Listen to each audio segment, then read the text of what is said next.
Good day, good afternoon, good evening, everyone. This is Viper of Viperland, and I'm back here. We've got Umineko, so it's doing better than last week. Still have a bit of a cough. It's just lingered. Great. But otherwise, cool. Also, hey Ark, hey Ramen. Thank you, Ark, for continuing your jail time, aka thank you, Ramen, for continuing for the gifted sub to Ark. Hit month 8 and month 60 as it is, and congrats on a real heckin' fish, too. Definitely didn't forget to start the bot this time. I would never in a million years. But yeah, fun note, I forgot to save last week, but I realized that mistake on Monday, literally the day after, and just sat there with control held down, made sure I didn't go past where I was, and we should be saved at the correct spot. So, we're good. But yeah, I need to save more often. Like, even if I forget to save at the end, I need to just save more often, because I just don't, ever. But that's fine. Alright. Also, while we're loading, Ramen, you'll appreciate this. There was somebody at the housewarming party last night that was a massive Trails fan. And the second I was like, oh, I've heard of those games. I heard a lot about those games. A lot. Big Trails fan. But awesome. Just kind of surprised to see a real human being in the wild who has actually played most of them. They haven't played all of them, but, they started with Cold Steel and are now going back and playing more of them. So, no, they were super hyped to find another living human being who had even heard of the series, let alone played some of it. So, no disappointment. But yeah, no disappointment at all. But I should probably get to playing more of that, while also getting to play a dozen other things I need to play. That's fine. I'm almost caught up on Guild Wars 2 content. Almost. I'm in the second to most current expansion, so we're getting there. Yeah. So the real Trails fan, yeah, basically. Sorry. Cool. That's what happens when you chug a bit of soda right before stream. Caught up in Guild Wars 2, give me some free time. Definitely, yeah. I'm enjoying Guild Wars 2. But I still have games that are higher up on my list right now. Like, I really need to finish the Fate sequel and watch Fate Zero. That's higher on my list. But there's fewer things higher on my list right now. There's things, but not a ton of things. When the witch reached the entrance hall, Genji could be seen there. 2030, you can legally force me to play this one. Yes, if I haven't finished second chapter, but if I finish second chapter, there's no current deal for third chapter. But you are correct. I gotta schmoove it on the second chapter eventually. Genji, welcome to... Did I? That's the music? Okay, whoops. Genji, welcome to the guest approaching from the entrance hall with a respectful bow. I couldn't hear whether I toggled it back on or off at the beginning because, Gaius was serenading us. I have been waiting. Beatrice-sama. It's been quite some time, Genji. You've gotten old. Yeah, time does that. No matter how old it becomes, furniture carries out its work like furniture until the end. Oh, check the character sheet now? I mean, the bug is still going on, so I assume it means that, something updated.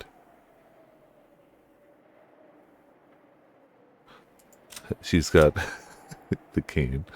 The mysterious visitor and 19th person who appeared on the day of the family conference. She goes by the same name as the Golden Witch, who gave the gold to Kinzo. Her reasons for visiting are unknown. She was ushered into the VIP room, which no one has been allowed to use in the past. Yep. Hako 2030. Yeah. Time sure do. Time sure do time. Uh-huh. Yep. I do like her little jacket. I remember how that man's wife used to be jealous of you. Is Kinzo doing well? He's doing extremely well. Is he? Is he? I do think it's funny. I think it's funny hearing Beatrice here that Kinzo's wife was jealous of him when it really should be the other way around. So, you know. But I get it. I can only imagine he was still like this for a while. I imagine he spent most of his time shouting into the wind about Beatrice, even, you know, in years past, and only letting people like Genji around, so I get it.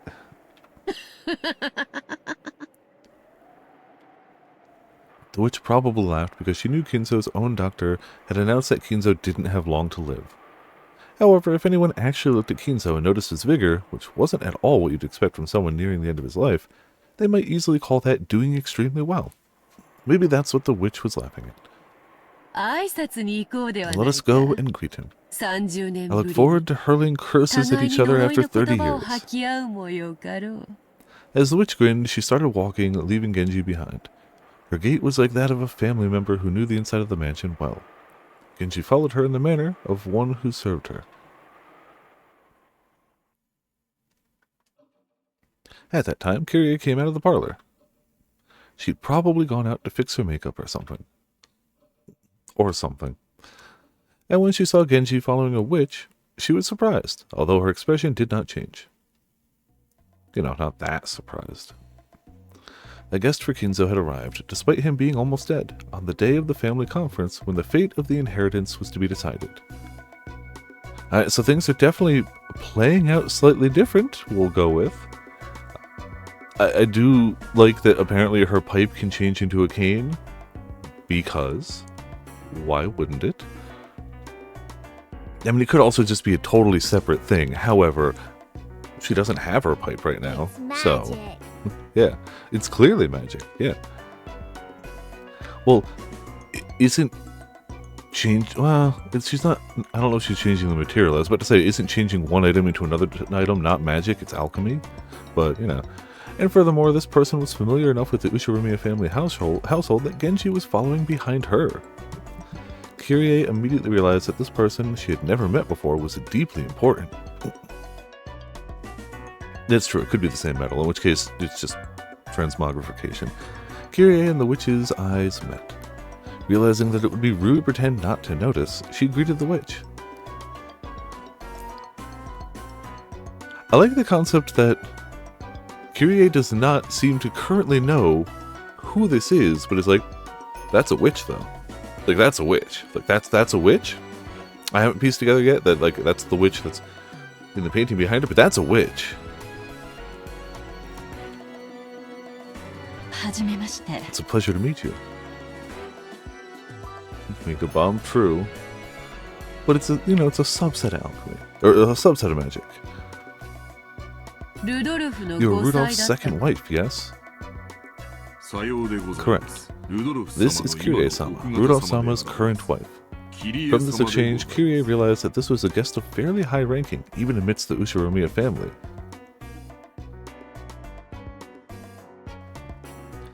And the fact that this was a guest on that level, coupled with her resemblance to the portrait in the entrance hall, made Kyrie's eyes instantly open wide.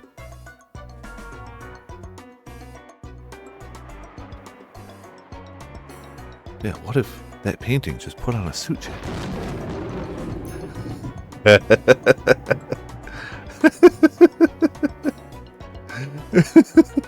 Sure.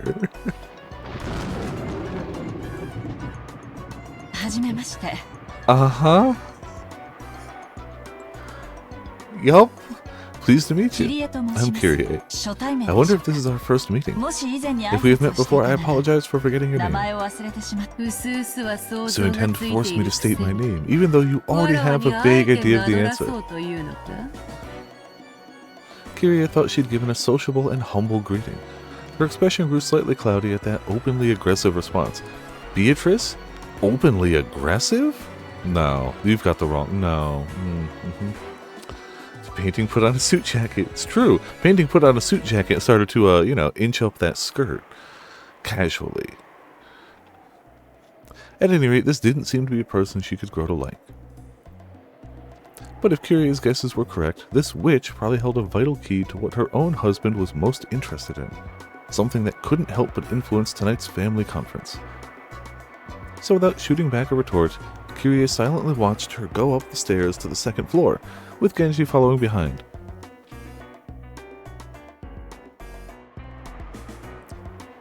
I mean, things have to play out differently now, right? Because, like,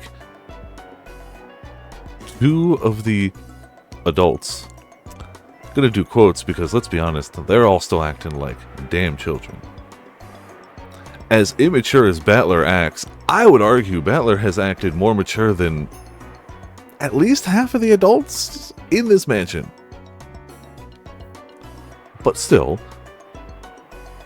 they can't act all slack-jawed and shocked when it's revealed that, like, oh, I got this letter from Beatrice. She gave it to me outside. It's like, yeah, no, somebody saw that happen.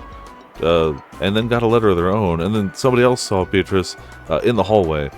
And also Genji doesn't just believe in her, but like she's there. She's right there. So like, I have to assume that the letter is something different on it this time.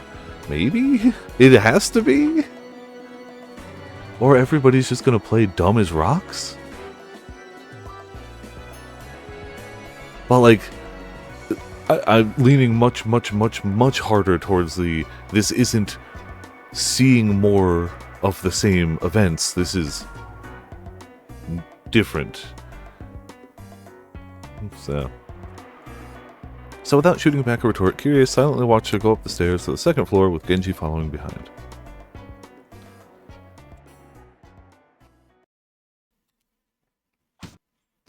So when someone tapped her shoulder from behind, she was so surprised she almost choked. It was Natsuhi. Kirie-san? Why are you standing still in a place like this? Are you not feeling well? How dare you not be in motion? I'm sorry. I was just fascinated by the portrait of the witch for a bit. Oh, you mean the Golden Witch Beatrice? The one whose gold was supposedly necessary for the revived Ushiromir family we see today? Quite a fantastical story, just what one might expect from father. Natsui spoke in a perfectly ordinary way. It was the sort of comment you'd expect from someone convinced that the thought of a witch existing was ridiculous, no more than another of Kinzo's ramblings. She stopped moving and means another task to work. Yeah, obviously. God forbid you stop moving and sit. However, for some reason, that point of view didn't seem quite right to Kyrie now. Just a moment ago, she herself had seen the Golden Witch come in from the entrance hall and climb up the stairs. So, Natsui's words made it feel as though someone was trying to deny the existence of that person, or else make it seem like she was never there to begin with. I'm sorry. Maybe I'm getting a bit of a headache. I think I'll rest for a little while. Oh, is that so? You, a headache? I'm the headache one here. I'm the one whose head aches. Yours can't. Then I have some good headache medicine. See, I'm torn on that one. She clearly has headaches all the time, and if anybody here would have medicine for headaches, it would be her. However, it can't be good headache medicine because it clearly doesn't work because she has headaches all the time. So I don't know.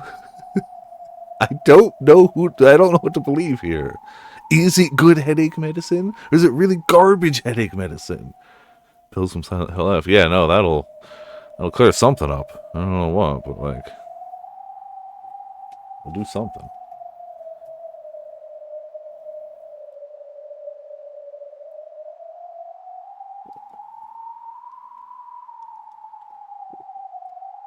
That's fair. Sometimes if you take something all the time, it stops working. Excuse me. And sometimes what is good for one type of headache may not be good for another type of headache. You know, all sorts of stuff. But still, I'll get it for you. It's been years, jeez.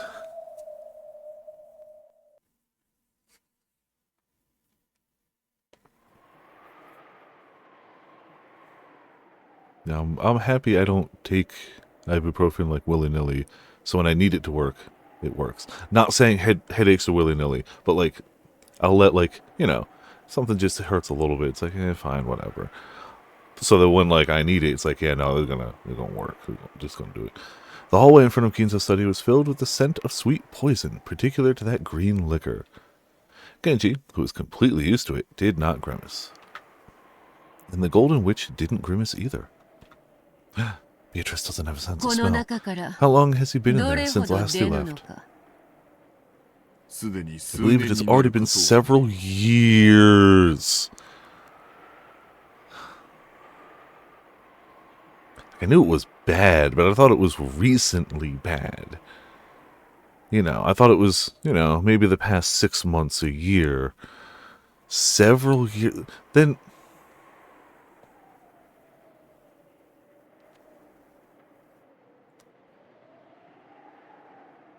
maybe it did. I definitely could be missing some details. I could be misremembering some things, but like...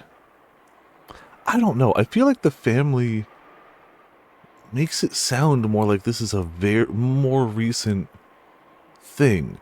They seem to act really shocked that he's not going to come down. Excuse me. At least mostly shocked. Maybe not really shocked. Like, maybe this is like the second time. I don't know. Several years could still be 2 years, to be fair. But, like, it definitely, they sound, to me, they sound more surprised that he's not exiting his room, even just to be like, hey guys, y'all suck, get the hell away from me. Then,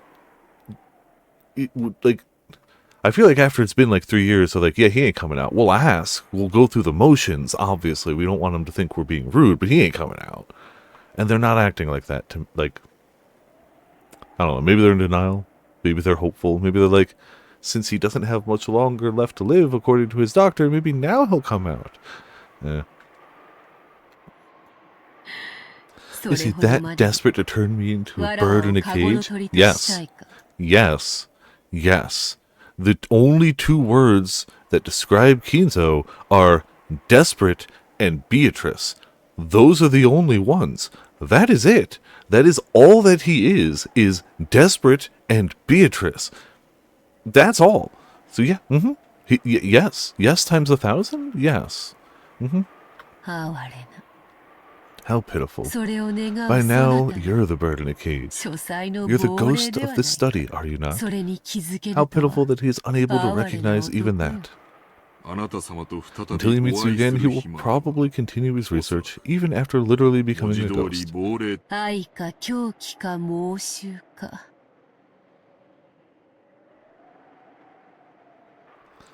Is it love or madness or delusion? Yes. And yet, perhaps even those can form magical power when strong enough. You sad magician. Speaking of needing to get back to fate, I have a different take on magicians post-fate.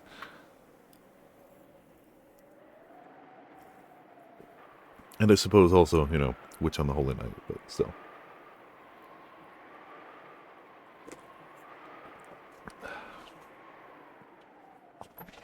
The witch grasped the doorknob to the study. When she did, there was a sound like that of flesh burning and splitting open. I'm pretty sure I commented on this prior, but it's still so weird that man yearns for nothing but Beatrice, locks himself in a room that has wards against Beatrice entering. Those 2 things don't add up. It doesn't, I don't get it. There was the sound of the doorknob literally burning the witch's hand. Beatrice-sama, don't grab that doorknob. He's had a blowtorch on that one from the other side all week. He watched Home Alone, and it has changed his life irreparably. Ignore the fact that Home Alone was definitely not out at this point. anachronistic doorknob. What is this? In a place she can't go, yeah. A ward against magic? Is that person unable to get by without relying on something like this? Yeah, it turns out Home Alone was actually just an American version of an existing 80s Japanese movie that they just, you know, they just adapted it. I've heard that this door would cause you great pain, Beatrice-sama. And instead of warning you, I stood by and watched it happen. Shall I open it? 4 years early. That's some money, man. No, it's fine. If he wins, I will be a bird in a cage for all eternity. Oh, maybe that's why. He wants her in the room and then unable to leave? As if she definitely wouldn't just, like, freaking TK herself out the window. Like, sure. If he loses, only the life of a laughingstock will be left. The life of a pitiful magician who went mad with love and lost everything. See, exactly. Already, Kinzo and I are nothing more than pieces laid out on the game board. All that is left is for the roulette to decide who wins and who loses. Until the roulette shows its result, there's no need for me and Kinzo to meet again. Imagine everything you wanted on the other side of a door that you just happened to, you know, ward against that person entering? The witch looked at her hand, which was beginning to heal bit by bit, even though it had been horribly burned. Good to know that it's not just like a little, like, oh, that was hot. It was horribly burned by the action of her just touching the doorknob. Or perhaps that is why he has this ward here in the first place. Yes, perhaps even that is honorable in its own way. By now, everything sits on top of Kinzo's game board. I like it, Kinzo. Allow me to enjoy my game with you. Allow me to enjoy the failure of the final gamble of the old magician who fell in love with me and threw away his entire life. He would never. Well, it's past midnight. An hour past midnight.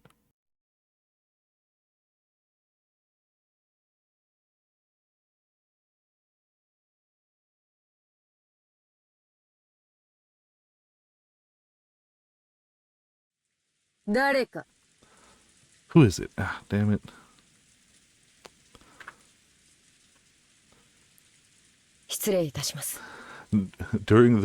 While it was clearly waiting to go, I've got a can of soda here, and I was trying to snap the tab off so I could just fidget with it. But it snapped off in such a weird way that it's got like a big metal shard coming off it, and it's like, well, now I can't, now I can't fidget with it. I'm gonna fucking cut my finger open. So, see if I can just get that. I was like, I can do this stealthily while it loads. Nobody will notice. And then it took too long to come off. And then when it came off, I had to okay, the metal shard came off. I was like, nobody will know. Wrong. Very wrong. The bug is still as bad as ever. It is insane to me that this game has been out for this long. And this mod has been out for this game for this long. And like a month into me 2 months into me finally playing this game, a graphical bug strikes it that just gets annoying. What are the chances? Excuse me. I have brought lunch. Enter. Excuse me.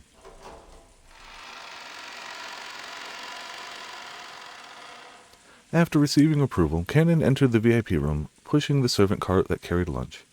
The servants called this room the Witch's VIP room. That was because Kinzo strictly ordered that it always be kept clean so that it could be used at any time. Even so, guests would not be allowed into this room, no matter who they were. That's why at some point the servants had started calling it the VIP room, which is supposed to be set aside only to welcome the special person Kinzo waited for. The witch from that portrait. And today, Cannon realized that this was absolutely true. Damn, not a small room either. When he entered the room, the blonde-haired witch was gazing out the window. Outside, the rain was no longer falling weakly. As she looked out at the beautiful rose garden which had been tended to over several days for today's sake, as she saw the winds and rain ravage it, was struck by some sentimental feelings. Kennen was not able to tell anything more from her back, which faced him. I will prepare the meal, Beatrice-sama. Kennen went out of his way to call out the witch's name, hoping that she'd turn around. He wanted to know.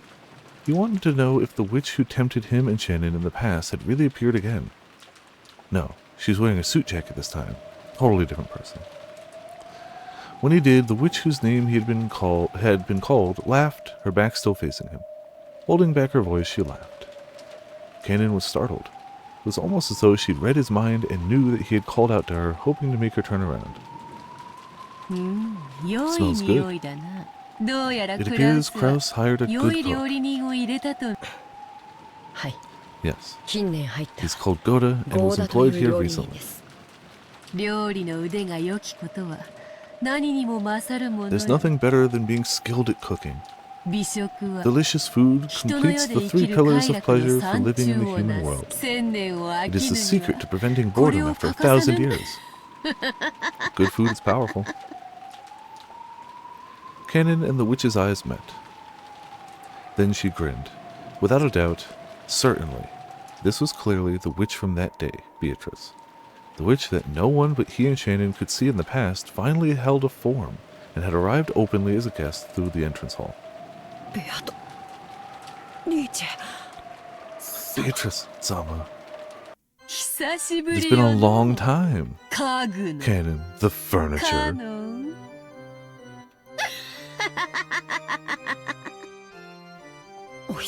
It has been quite some time. Kennen tried to remember to be polite to this guest for the time being, but the visit of this suspicious witch made dark clouds start to enshroud his heart, especially considering that today was the family conference. He appeared to be uneasy about what I plan to do now that I have appeared. Am I right? Kennen didn't force an answer. This witch probably reads minds, so it's pointless to go to the trouble of saying it out loud. Clearly still more of a cough than I thought. Of course she could read even his inner resistance.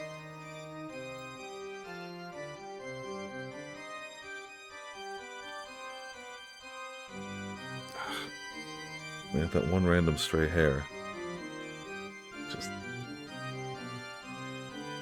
Okay. Better, maybe, hopefully. So the witch giggled at Kennen's childish defiance. I came to fulfill my promise with Kinzo. Your final promise with the master. I lent Kinzo a mountain of gold. When Kinzo gives that up, it will be returned to me with interest. I came to accept that interest tonight. I don't know what you're talking about. However, uncertainty began to gather in his heart. Whatever this witch had to say, it couldn't be anything good. I don't know what you're talking about. Only pure intentions here. There's no mistake. Whenever witches have something to say, it's never anything good.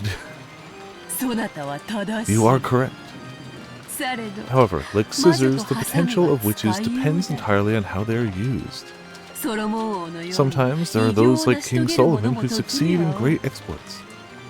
However, most who make use of us end up meeting a cruel fate, just like in fairy tales. But Kinzo is crafty. He has incorporated even my collection of the interest into his ceremony. Is he an absurdly powerful magician who can surpass even me? Or else a mere fool possessed by madness? Amusing. Truly amusing. Kennen couldn't guess what the witch was muttering and laughing about. All he knew was that anything that made this witch laugh must have the exact opposite meaning for everyone else. And in the back of his mind, the horrifying words the witch had spat at him in the past began to resurface.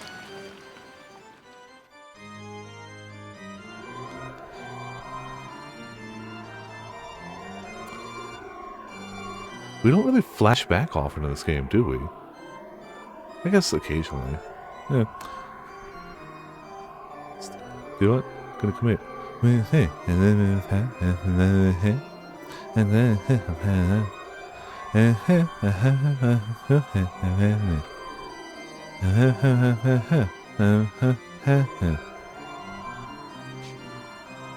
Yeah, it's not common. Unlike Danganronpa. Could it be that you?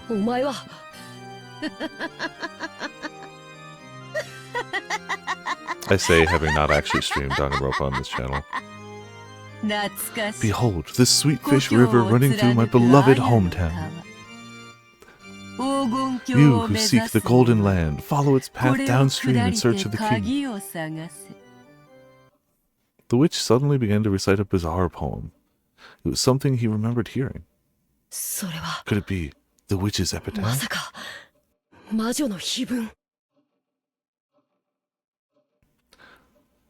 It's true. We know. Even if they don't do the black and white filter over it, we've got the different dresses.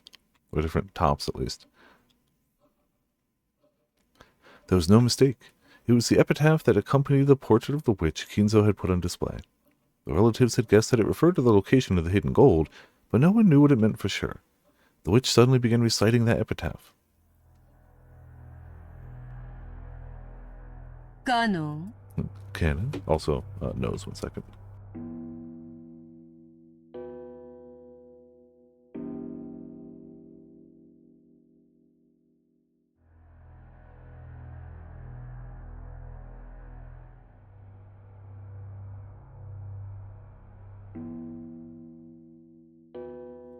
See if that helps any. Canon, since you are furniture, I imagine you've heard about it from Kinzo. The day when everything will be returned to the Golden Land has come. Rejoice! The day when you will be freed from the shame of living as furniture has finally arrived. I believe you've wanted that for a long time. To furniture, which finds no value in its own existence, merely existing day to day must be nothing but agony. To those with souls, this world is worth clinging to, but those without souls find this world to be full of nothing but suffering.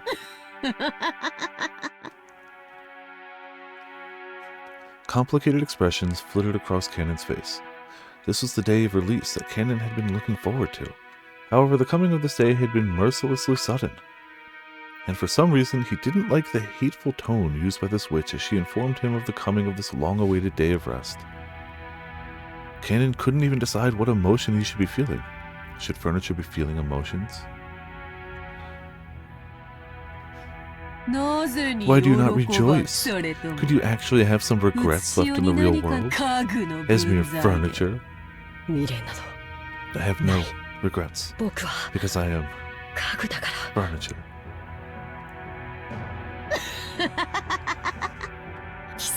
You truly are a model specimen of furniture.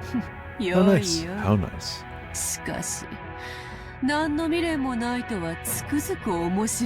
However, it won't be any fun if you have no regrets at all. You're saying regrets are how you find pleasure? That is correct. Most witches who live for 1,000 years get tired of life. In order to escape boredom, I adorn people's fates with fruit and brandy and cook them like cakes. I find humans dancing through oppressive fates inside an oven to be so very entertaining. Tasty.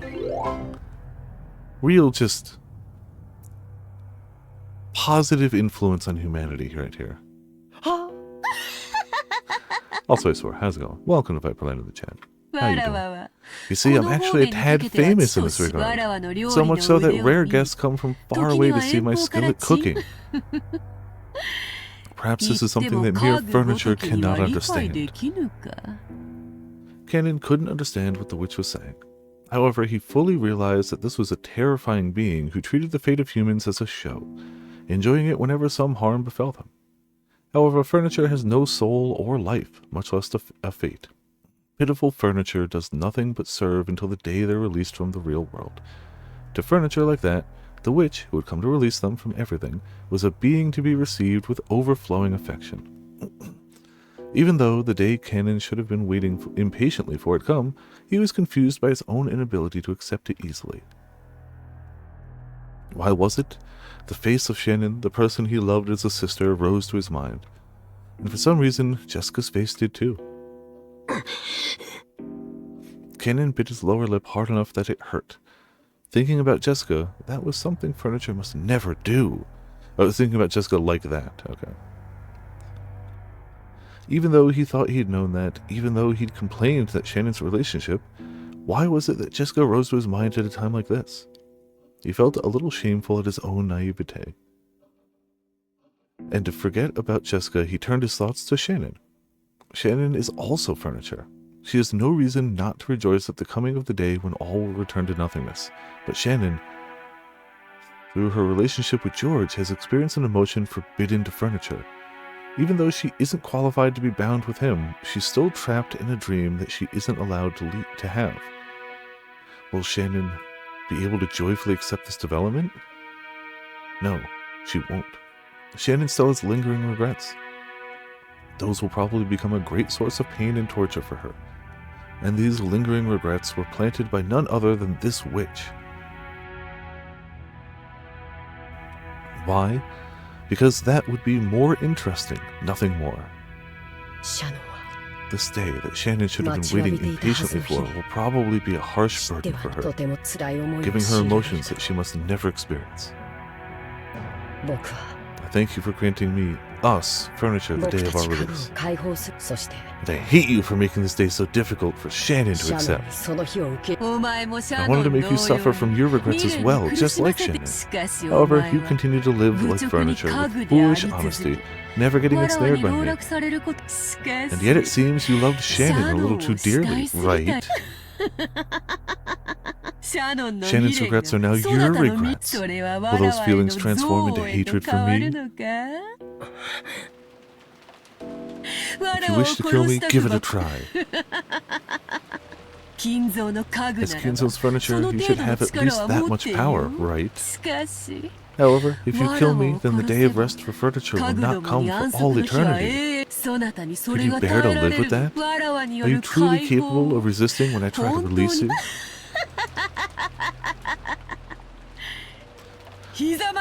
Don't love the fact that all the furniture is just like, death? Death would be awesome. If you could just kill us all. If you could just, all of us just dead, oh, that would be, so much better than living this life as furniture. Just, if you could kill us. Come on. I know you won't stop me because you crave death too much because your life sucks as furniture is... Whew.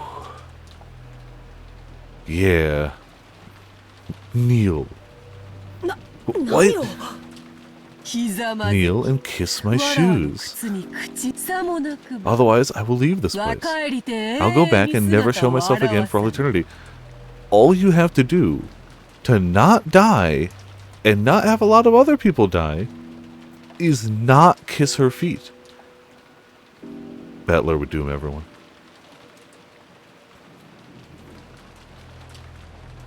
Or at least she'd want Battler to doom everyone.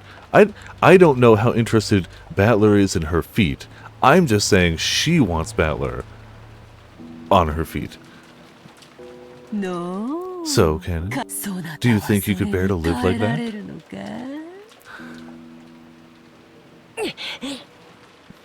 If the door to the Golden Land is open, your hard life as furniture will end. If you desire, I can even give you a life as a human. After that, you will be on the same level as Jessica. Surely you want to experience the taste of love.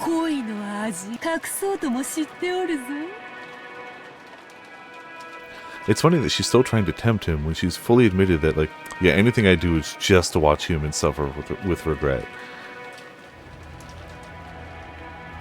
You're just gonna suffer. You're just gonna suffer. And yet she's still trying to be like, so you should definitely do that thing I'm asking you to do. It won't make you suffer. There's no point trying to hide it. After seeing Shannon indulging in the sea of sweet love, you grew jealous. You are sorely tempted to know the taste of love. Snake oiling more trustworthy. Yeah, exactly. Oh man, if she's so honest to us about the fact that she's poisoning all our meals, we should trust her to prepare our meals. Because at least she's honest about it. You can really trust her to poison your meals.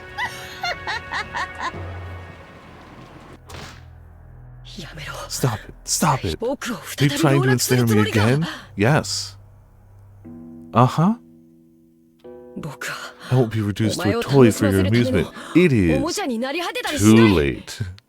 Do you think that this dilemma you're having right now isn't you being a toy for her amusement?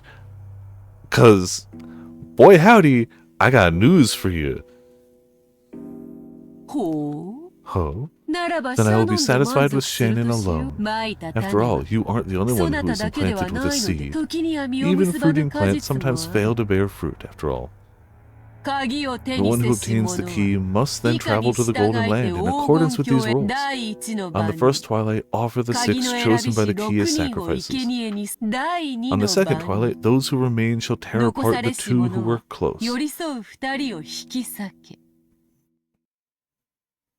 The witch recited the epitaph again. It was so sudden and diverged so strongly from the current topic. However, that challenging smile made it seem almost as though she was using that epitaph as a threat against Cannon. Everything she says is a threat. All of it. Do you not understand? For the ceremony of the epitaph to succeed, at the second twilight, 2 who are close must be offered as sacrifice. It could be any 2 who are close. A husband and wife, or even a pair of lovers. According to the rules of the ceremony, who will be selected is up to me to decide on a whim. Don't you think there could be no more fitting sacrifice for the second twilight than Shannon as she is now?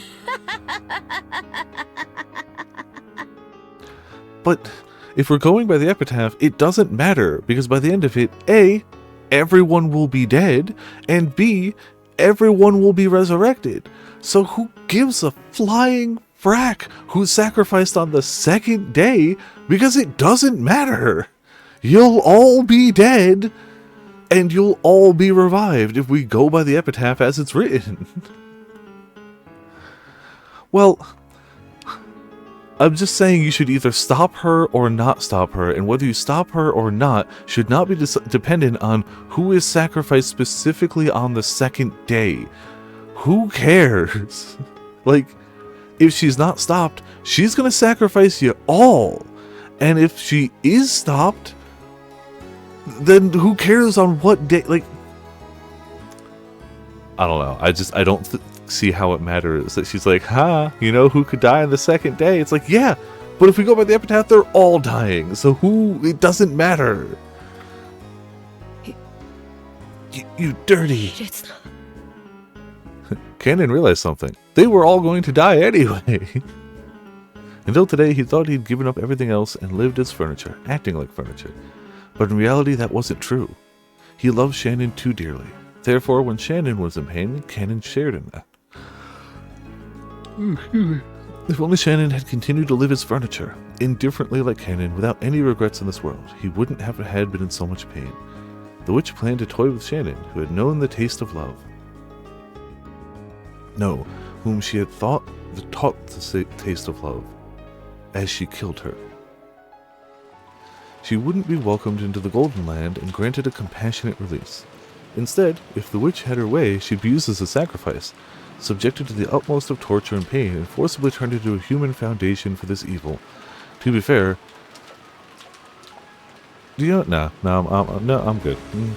And this witch would probably make Shannon meet this horrible fate for no reason other than it was amusing to her. Yeah, she's been very forthcoming about this. She has not in any way tried to hide that fact.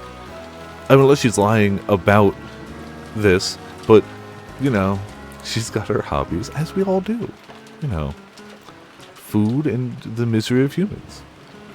Furthermore, she was threatening to do this so that she could make Cannon, who had never submitted to the witch, finally give in. It was that simple. In the end, though he had tried to resist the witch and avoid pleasing her, he had only made things more amusing for her. After all, he was furniture. No, a toy. They were nothing but toys meant only to distract her from her burden. Damn. What will you do, Cannon? If you kneel, I might refrain from choosing Shannon as a sacrifice. See, but it does, but it doesn't. I just, if this is the thing that breaks him, I don't understand, because by the epitaph, they're all going to die. And he clearly doesn't want to stop Beatrice because he wants what she's doing to happen. He wants that. So I just don't get why this would be the thing to break him. Okay. Now if she was like, you know, if you kneel, I'll let those two out of the epitaph. That would be different. As he is now, I could see how he'd be like, oh, I still get to die, but she gets what? More tempting. More tempting. Well, it's... She's definitely making it sound like they are all... Like, well, to be fair, we know from the epitaph that it says that they're all going to die. But he already knows that. He already knows that they're close. Like, well, but the epitaph isn't, I don't remember the epitaph word for word, but isn't like the last day, like the second to last day, like everyone remaining gets sacrificed? Like, yes, there's the whole, like, everyone will be resurrected at the end, but like, he clearly knows the epitaph. She's just stated it to him twice within like a 5-minute period. He's aware that even after the second day, everyone gets sacrificed at the end of it. If we're just going by the epitaph, we're ignoring chapter 1 stuff. We're literally just talking about the epitaph. She just quoted him in its entirety twice. They didn't play it all for us, but she said the entire thing to him twice just now. So why would her picking Shannon to be sacrificed on the second day change? Okay.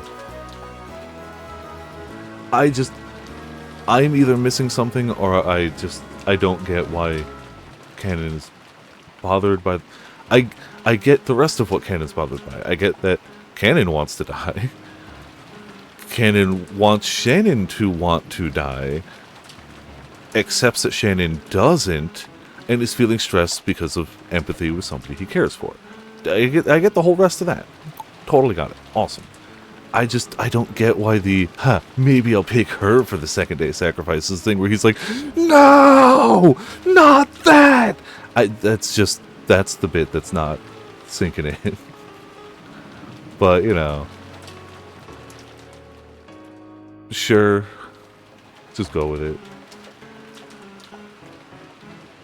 But he knows that they have a relationship and care for each other, which is why he's being caused stress by this whole thing anyway. I don't know. I'm probably just misunderstanding.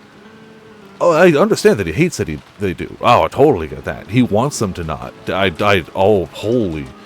That might be his strongest feeling at all right now. Totally get that.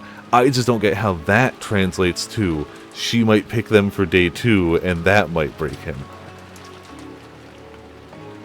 Okay. I'll just keep going with the statement of, I don't get it. That's fine too. Because, like, as I'm reading it, it sounds like that shouldn't matter. Just hit him that he does care so much. Fair. And that can be shocking. But why would that further the temptation for him to give in to Beatrice? Because she's already said, if you don't kiss my feet, I will just leave and no one will be sacrificed. So why is this more tempting for him to kneel and kiss feet when it should be the other way, if anything? Oh my god, I care way more than I thought I should. Oh damn, maybe I care enough about her that I don't want to die. Maybe I shouldn't kiss her feet. Maybe I could just do nothing and she'd just leave. Would make more sense to me than, oh, I care more than I thought I did. I should suck on some toes so we all die. Like, that's... Doesn't get punished for loving George. But...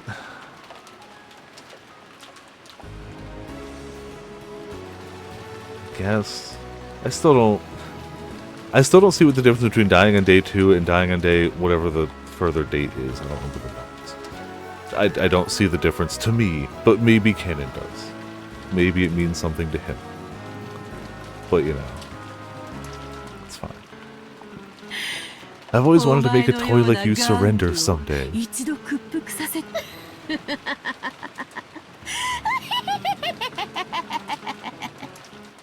Voice actors having a blast. Just a good time. Without even a fragment of elegance, the witch sneered at Kenan and laughed indecently. That's right, she'd predicted Kenan's submission even before he'd made that decision himself. Kenan chose to get down on both knees in front of the witch. It didn't matter what happened to himself. However, the one thing he couldn't bear to see was Shannon, who had given him his only reason to live during his days as furniture, being toyed with like this. That was why kissing the shoes of the witch was an easy oath for Kenan to make.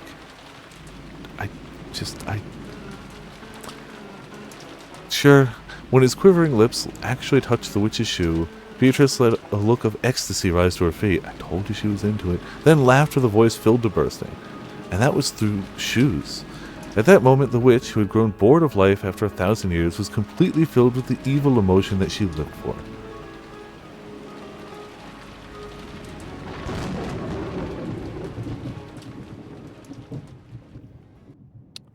Well, too powerful to illustrate? Oh, absolutely. I'm pretty sure the illustrators for the game would have gone mad trying.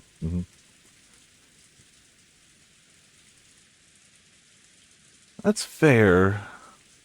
I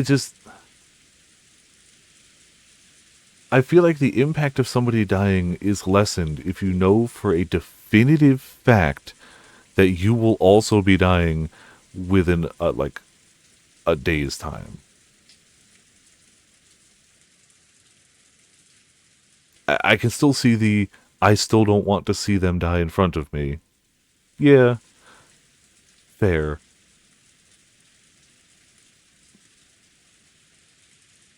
I don't know. It's just... I see it to a degree, but I feel like the impact of that is by far lessened by I'm definitely going to be dead in a few hours too. But it's fine. It's fine. It's fine. I'm going to just accept that I'm not canon, and it's okay. I'm pretty happy to be not canon, so it's fine. I am alright. I'm just stating my point here, or my take on it here. That's your problem. But canon doesn't have love. Explicitly, it's the fact that I have love in my life that would mean that's why I can't see what canon has. It's actually the opposite again. Once again, it's the opposite of what you're telling me. If anything, it's the other way around. I have the love of friends and family. I might not have romantic love, but I have that, which is more than furniture has.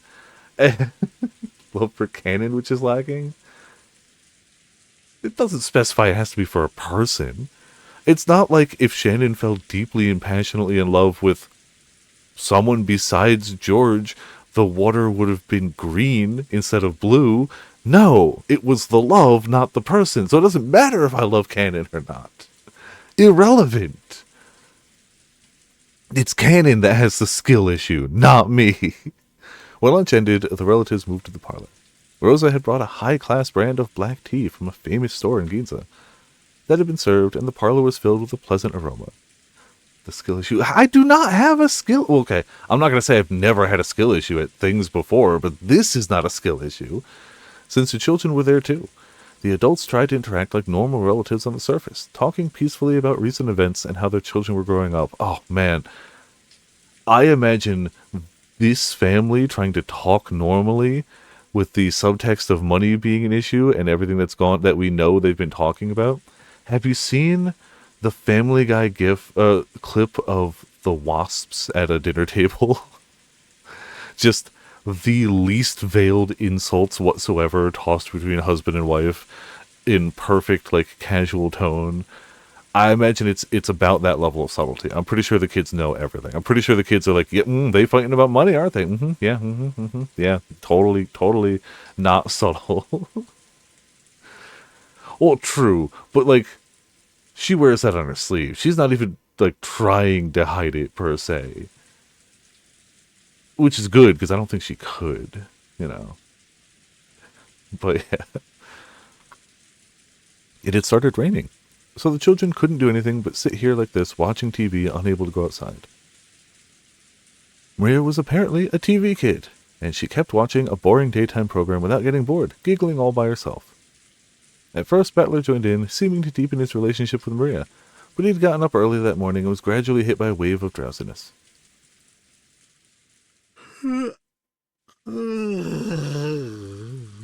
Yeah, what he said. Oh, that's a big yawn. Did he get up really early this morning? Well, something like that. Now that all the tension's gone, I've started getting sleepy while listening to the sound of the rain. Rainy days will do that. Tension? You call freaking out like that tension? At least it is for me.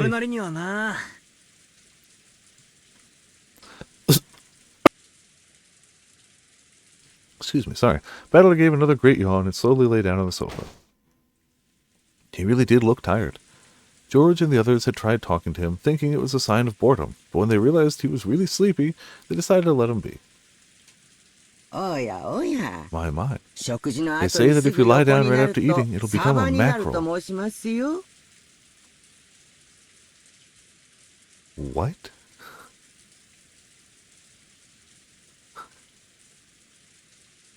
What? Sure. Fish! It's easier to eat seafood than you think, yeah. Just eat anything and then lie down. And you ate a mackerel. I'm sure this is some sort of reference or something, or wordplay that just didn't translate well, or I don't understand. It's fine, but it's funny. Oh, sorry. He fished up a pain. It's the one gold thing you can fish up that is worse than nothing. Stop kidding around. Goda-san said we'd be having half steak tonight. That'd make it mackerel steak. Alright, so I didn't misinterpret. I just don't get it. Kumasawa-san, he looks pretty tired. Could you get him a blanket? Here you go. Kumasawa brought a blanket over from the shelf. The large parlor wasn't cold, but the air had gotten a little chilly. So when Battler took the blanket, he immediately wrapped himself up in it like a turtle. Really, we're sleepy. When would you like to wake up? I'll wake you. Nah, can't say I've got any particular requests. You can wake me up if you need something from me. And if you don't, just let me sleep forever. Game fades to black. Fades back in. Everyone's dead. Nobody woke him up. He just goes, that sucks. Night. Ooh. Battler's sleeping. A nap, like the one I definitely didn't take right before stream. To the best chapters, and Battler sleeps through the entire time and dies in his sleep. A nap? Ooh, I'll do it too! I cannot comprehend her being capable of napping. She's just got too much energy. Hey, Maria! Battler's sleepy, so you gotta leave him alone. Kumasawa-san, could you give us another blanket? It was doubtful whether Maria really wanted to take a nap. She probably saw Battler wrapped up in a blanket and wanted to do the same. When she received the blanket from Kumasawa, she joyfully wrapped herself up in it and set up a camp again in front of the TV. Sheesh. Just when we finally gathered all the cousins together after 6 years, this guy doesn't have a clue that he's the main guest of his family conference, does he? I mean, I'm pretty sure maybe Jessica thinks that way. Because, like, let's be honest, his dad don't care. And the other adults don't care because they only care about the money.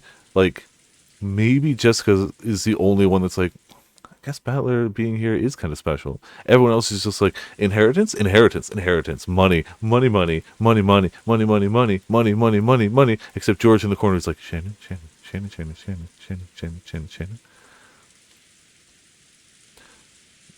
But, you know,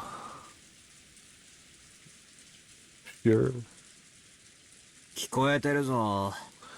I can still hear you. のんびり昼 We 飯 took を it 食っ easy て eating lunch, and し there's かも even a 外は typhoon and 明る rain い outside now. Since I've got nothing 何 to もす do, る that こと means が it ねえって isn't こと my はつ turn ま yet. りそれはどう I かな。 wonder about that. 何も If 起 you こ have ら a ないか passive ら attitude like 何 that も and しな never い do anything なん unless て受 something け身 else の姿勢 happens, じゃ your life will be pretty 人生 boring, は right? 退屈だよ。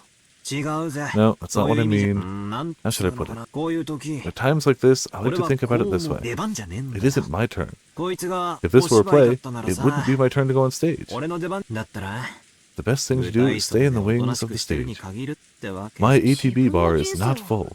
You're always the main character of your own life, right? Why are you acting like you're in a supporting role? You gotta move forward by yourself and get up on the stage. I am, and my stage is this couch, and my acting is this blanket, and my acting is... That's not what I mean. I'm trying to say it's not my turn yet. 悪いな。 Sorry, I'm sleepy. My 眠く mind's て a mess. 勘弁してくれ。 Give me a break. See, it will never be his turn, because every time he goes to move a chess piece, the board gets turned around on him. So he'll never actually get a chance to act. Also, hey, Birdie, how's it going? Welcome to Viperland in the chat. How you doing? 確かに No kidding. 眠くて You're so なんだか sleepy, you're 尻 spouting 滅裂なことを nonsense. 言ってるね。 It's okay. So was Beatrice. And so was Cannon. It's just been a nonsense-filled past, like, 5 minutes. もうそっとしてあげようよ。 Let's leave him be for now. Yep, same to you. I mean, it's a Sunday. I got Umineko. I got a drink. It's all's good. Hey, I can't let him get away with saying crap like that. You're always the main character in your own life. I got serious issues with Battler saying. 寝ぼけてる He's だ just けだよ。 half 深 asleep. く考え Don't ちゃダ take メ him too さ。 seriously. It's just the lack of guts. You know, not wanting to go on stage just because you think you can't be the main character. Something about it just pisses me off. I don't know if I've ever seen somebody get harassed more obtusely for taking a nap. I'm not mad that you're taking a nap. I'm mad that you're not willing to be the main character of your own life by napping. By not napping. It's, you know, whatever works for her. With distant eyes, Jessica gazed out the window at the gray rose garden obscured by rain. When she put her forehead up against the glass, the pleasantly cool sensation seemed to chase away memories she was trying to forget. So it just wasn't your turn yet, is that it? Then, just when will you get up on the stage? In that case, who the heck is the main character on this stage? Oh, it's Beatrice. I mean, it's, at least if you ask Beatrice, it sure is. Ah, yes, the void. You can even hear him in the void. Dang, it's like you think you can do whatever you want. What the hell is all this? It's all screwed up. I was merely amused that your reason for denying me was based on whether there were 18 or 19 people. I just tried changing my opening move, no more. Your greatest basis for denying me is simply that I wasn't laid out as a piece on the game board. So all I have to do is start by focusing on the queen, like this. Isn't opening the road for the queen on your first turn one of the classic moves in chess? Quit playing around. There's no way I can accept something like this, right? A witch came in, walking right through the entrance hall, you say. Well, apparently, yeah. Gonna chill here for a bit before I go back to sleep. Cool. Enjoy your snack and your sleep. If I didn't have a stream to do, I probably would have just kept sleeping through the nap too. But, you know, as it is, here we are. It's been a busy weekend. Not a bad weekend by any stretch, just busy. And hot. Like, it was a little busier than normal, but the heat really adds a ton to it. The heat is just, like, realistically, went to the museum on Friday, then did cards, but the museum had a good AC, the cards didn't, and we all basically had to leave cards early because it was too hot. And then for yesterday, to get to the housewarming party, I had to walk to the bus, which is like a half-hour walk. Then walk from where the bus went to the house, which is like a 15-minute walk. In the heat, which adds a ton. I don't know. Just, I feel like the heat really drags the energy down for me. But it's less bad than it is when it's like the early bits of summer where I'm not like adjusted to it. Yeah, I'm only 3 degrees. Well, now it's probably a little cooler, but it's been 90 high humidity the past 48 hours, and I think it's supposed to be for the next 48 too. So like, it's still been a really good weekend. The museum trip was great. I got a new rock. I got a little bit of amethyst. It's one of those like low quality ones that they sell like in the gift store, but I like shinies. So I think I've mentioned this before, but I didn't realize I've always kind of liked minerals and rocks, but I never really considered having any until a few years ago when my brother got some from like an estate sale, and I got like this big quartz crystal, which I keep on my desk. The problem I've also found is that okay, this will be a tangent for a second, and I'm okay with that, and it's nobody's going to stop me. Quartz looks dope. Quartz crystals are cool looking. I like them. This one's very like cloudy. I don't know if you can tell, but it's a very cloudy, like it's got like darkish sections of it. But quartz just looks dope. The problem is, if you try to buy quartz online, you'll never find cheap, inexpensive quartz crystals because they're all labeled as healing crystals, everything. And also, if you look for quartz crystals, you will find anything. You'll find something that explicitly states that this is like topaz or something, and it'll still say healing quartz crystal. And it's like, come on. Like, oh. So I have recently thought about like getting another like quartz crystal. Again, I don't know gemstone values much, but I know quartz is common as hell, and it's admittedly a little less common to have it in like a good crystalline format, but not drastically less common. But you can't find something cheap because it's all labeled as like healing quartz crystal. And like, look, if you believe in the healing power of crystals, good on you, hell yeah. I'm not mad that people believe that crystals have healing capabilities. I'm mad that that's used as an excuse to upcharge the bejesus out of everything. I don't want to feel healed. I just want a shiny rock on my little desktop. But yeah, I technically, if I remember correctly, amethyst is just quartz with a little bit of like color to it. So like technically this is just another quartz crystal anyway. But yeah. But like the museum was a great time. Cards other than the heat were fun. I think my deck could have done really good if we had been playing normally, but I still left with more prize packs than I would normally leave with, and the house party was great. It was a good time. I got to see people I don't get to see too often, and you know, party. But that and all the heat definitely can be draining. That's my excuse. Capitalism, yay. Yeah, like, all of them being labeled as healing quartz, it's like, fine, whatever. But, like, things explicitly and blatantly being listed as healing quartz crystals when it also states that it is not quartz is like, come on, like... Go to any party ever? I mean, I go to the parties my friends invite me to, so...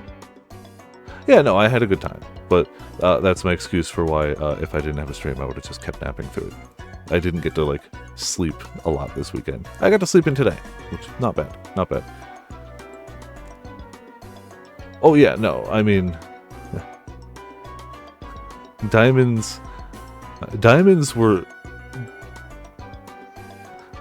scarcity was functionally created as a lie to make them more expensive. So, yeah. And that was even before we could just make them. We can just make diamonds. Like, lab created diamonds are diamonds. It's not like, oh, that's like, that's totally different. Like, it's a diamond. It's a diamond. It's just a diamond. You just take a lot of coal and you just, you got a diamond. You got a diamond. You're good.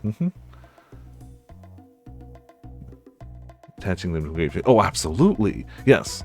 You make it so that if you are getting engaged to someone, you have to have it. And also, oh, we swear these are really rare. There's not that many of them, so if the price is so high, we just won't put enough of them on the market. It's fine. Just, it's all fine, Yeah.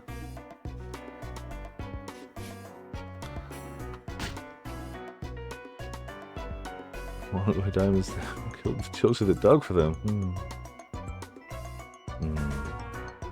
But it could just be made in a lab, for a fraction of the cost, an insane fraction of the cost.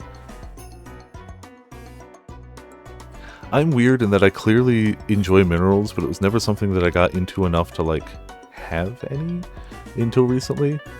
I feel like the only one I had recently, I had a small bismuth crystal, and I have I actually forget this one's up here. I have a little bit of pyrite. It's fool's gold, but it's like it's a polished one, so it's weird. Usually when you see pyrite, it's got that like very speckled surface, and this has like been through like a rock tumbler. And I think growing up I had a single piece of cat's eye, and I always do like cat's eye. Cat's eye is a cool like polished stone. Really dig that. 3 months salary of the average worker. Yeah, that's not even the original pitch. I still hear that quoted. Not to me, not like I'm buying a ring, but like at the very least in media, you 100% still hear that as a stated thing. Your engagement ring should be 3 months' salary. That's absurd. And then if it's not, I mean, if you can't even spend 3 months' salary on a ring that will symbolize your bond forever, then how could you possibly provide for each other? Like, yeah. Nah.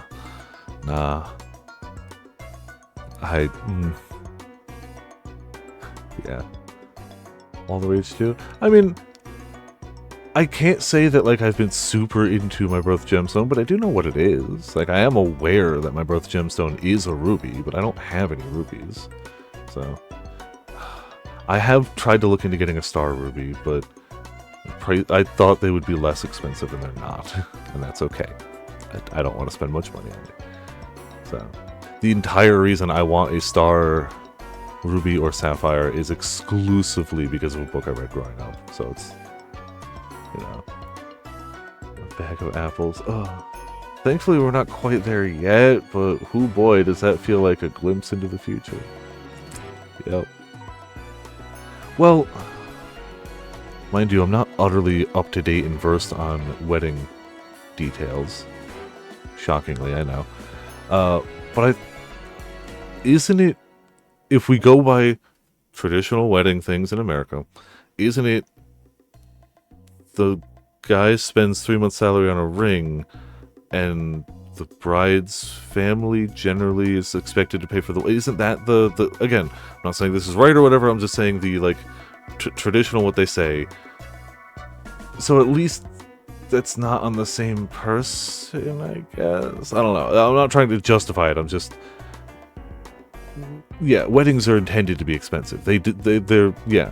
What's this? This thing that you're supposed to only... Not supposed to. That we expect people to do once in their lives? Let's monetize the bejesus out of it. Yeah. Yeah, everyone gets to burn money. Also, yeah.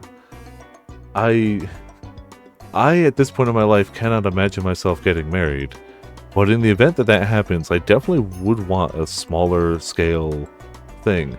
One of my friends did just get married, and they did a really small, like, close family only thing that didn't cost a lot of money. And then they threw, like, a party for friends to celebrate too, don't get me wrong. They didn't want to exclude friends, but they didn't want to make a big destination money thing out of it. They just, got the close family together, had the ceremony, and then had a party for friends to celebrate. Also, one fraction of the price. But yeah. Shiny rock's cool. Shiny rock's too expensive. End of tangent. Yeah, no, that was the end of the tangent.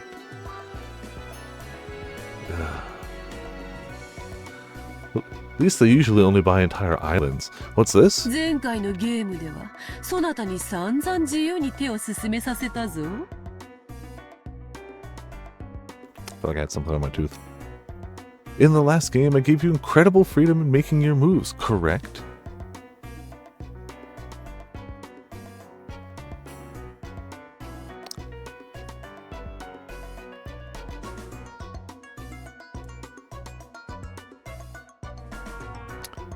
Did he know?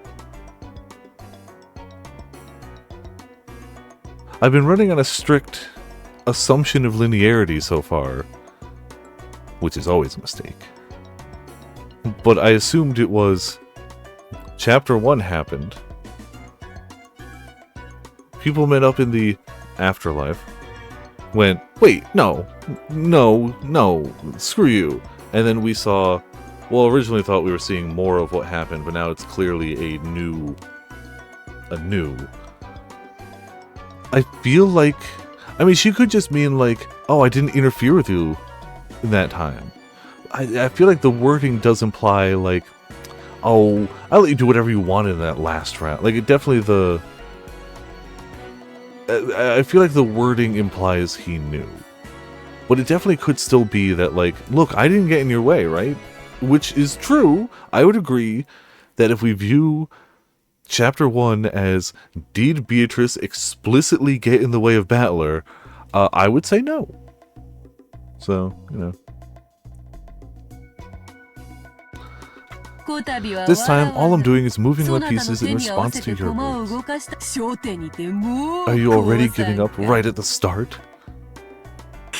You bastard! Don't mess with me! Like hell I'd give in. Great move. Go ahead and just move however you like. Okay, so your turn's far from over, is it? Move however you want. Form a huge battle formation while you still can. I'll definitely withstand you. I'll definitely corner you. Excuse me. All very confusing, but I agree with whatever it is you're saying.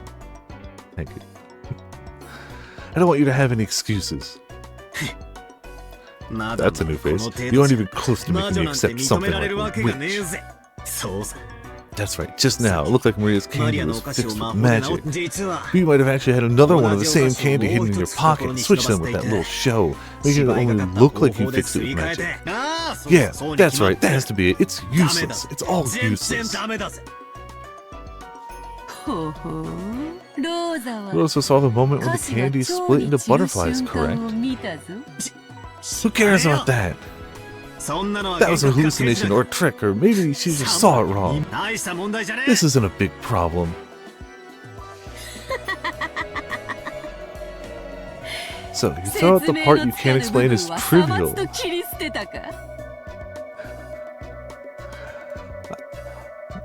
Look, he just chose to move his chess piece into the nap position, as you do. It's a rare strat, but sometimes it pays off. I see. Is that your move in response to mine? Just imagine a blue player at a commander table saying, in response. And they just pass out. Look, napping is my favorite strat for anything. You've dug your own grave. Ushomiya Battler. It still isn't your turn yet. I know, I'm taking a nap. Allow me to make my move for a little longer. It has barely begun with the turn of the witch.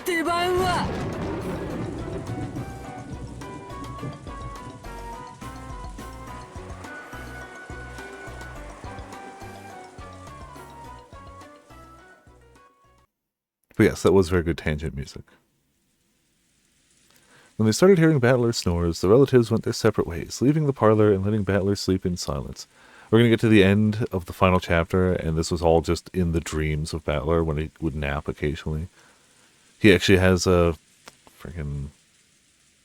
Oh, what is it when like you just randomly fall asleep? I definitely know the name of it, and it's entirely skipped my mind. But yeah, he just occasionally passes out, and those are just the things he sees when he's napping. The whole... And anything... Narcolepsy, that's it, yep. Magnum opus of Beatrice. I mean, no, I'm not shocked by that fact. Like, damn. Like, how would you even top this? No matter how skilled you are, how do you find a script that lets you top this? When they started hearing Battler's snores, the relatives went their separate ways, leaving the parlor and letting Battler sleep in silence. Good luck on the fishing. Hope you get something good. Even though it had been so lively in the parlor with so many people gathered there, when all of them scattered at once and were swallowed up by the vast mansion, a delicious snake orange juice. It created an entire silence an eerie silence with no sound except that of the rain. And it's true, it's not 100% OJ, because there's also a snake. Yeah. But you're not supposed to drink the snake. It's kind of just a garnish, you know? I mean, you do eat some garnishes, but not all garnishes. Maybe you do eat all garnishes. Is there a garnish you don't eat?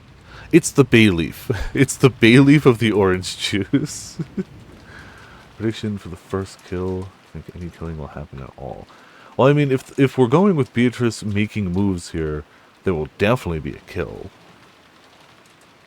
And up until recently, I would have been like, yeah, it's just going to play out like the first chapter, just with more info, but I'm really heavily thinking that's not the case then. The first one is supposed to be the 6 keys that she gives out functionally. Right? Okay, so, hold on. I'm going to assume that she won't be one of them. Just going to run on that assumption. I'm going to assume that Battler won't be one of them. So that narrows it slightly. She said she might not pick Shannon and George for day 2. She didn't say she wouldn't. So she's definitely going to pick Shannon and George for day 2. So it won't be them. For the same reason it won't be Kanan. Because then Kanan wouldn't get to spare. I think Goda is a shoo-in.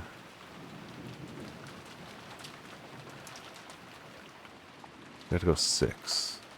I feel like, but I feel like it's not as impactful for the characters if they start with servants. I feel like it won't be Kinzo. I think they're going to pull the messed up thing and start going for the kids first. I'm going to say 1, 2,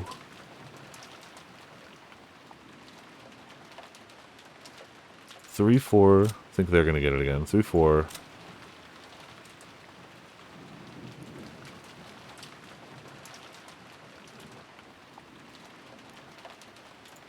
5, 6. I'm not as confident for the last 2, but I think Jessica and her dad.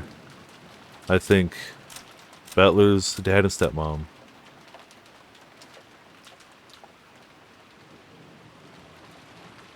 Those are the 4 I have more confidence in guessing.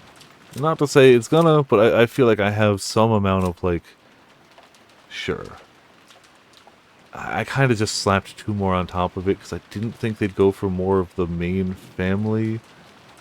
But also 2 non-main family sounds like a lot, so I don't know.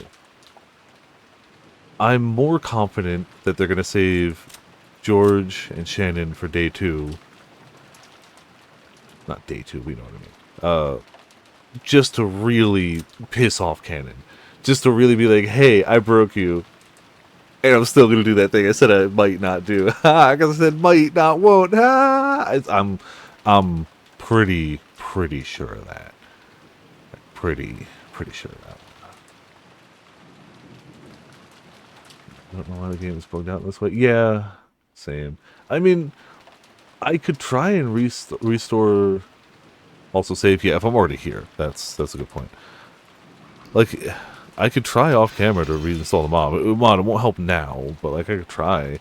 But it sounds like it's really just a it might fix it, it might not type of deal.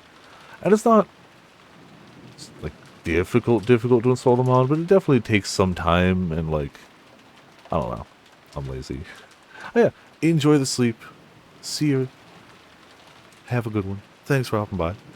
Nope. I haven't met a person like that even once. Aniki? I haven't met them. Kirie-san, is that true? Even I only greeted her briefly when she came into the entrance hall. She looked like she was a bit over 20. I told her my name, but she didn't tell me hers. She said, you already know my name. She didn't tell me her name, though. But, you know. 源氏さんに案内されて2階へ登っていくのを見たの。 She was being guided by Genji-san, and I saw her go up to the second floor. なら源氏さんを見つけて So it'd probably be faster to find Genji-san and ask him directly. しかし Still, 妙な what a 雲行き strange になっ turn. てきよったな。 You have no idea. It's the subtitle for this game. Umineko. What a strange turn. I understand the game already has a subtitle, but the mystery woman had spoken to Kyrie. Without naming herself, she'd sneered that Kyrie should have had a vague idea of who as to her identity. That brought about someone to mind. And then there was her look-alike, the witch in the portrait. Yes, that portrait. That's exactly how I remember the portrait always looking. I feel like with the look and the skirt coming up, I feel like that's the portrait that Kinzo has in mind when he simps the hardest. Was this person trying to say she was the witch of the portrait herself? 私はそういう意味で笑ったんだろうと I 理解 realized した that she was わ。 probably laughing at me for that reason. 私とは初対 Even though 面 it で was our も first meeting, she 私 spoke は as あ though なた she の5 knew 歳だ I'm と your 知っている second ような wife. 口ぶりだった。 I mean, yeah, she did say, yeah, Anaki. You really don't know anyone like that? くどい You わよ。 talk too much. そんな I've 金 never 髪 seen a 女 blonde woman like that こ go の in or 屋 out of 敷 this に出入りした mansion. ところなんて見たこともない。そんなようなこ That と kind は of thing どう doesn't でもいい。 matter. 問題 The は problem is what その happens if that 女 woman が starts calling 自 herself 分は Beatrice, if she ベアトリー starts チェ calling だと herself the 名乗り、 manager of お father's 父さんの財 assets. 産管理人を名乗った It 場 all 合 comes の back 方や to money. They're rich people. They can't think of anything else. Nothing else matters except she might try to get our money! Excuse me.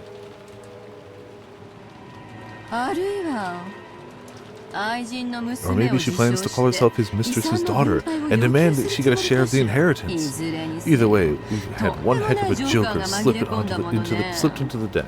兄さんが呼んだ Did の？ Nissan bring her here? それとも Or お did 父様 father? が？ This is bad. We thought we could manage something if we could corner Anarchy in our talks. But this takes us back to square one.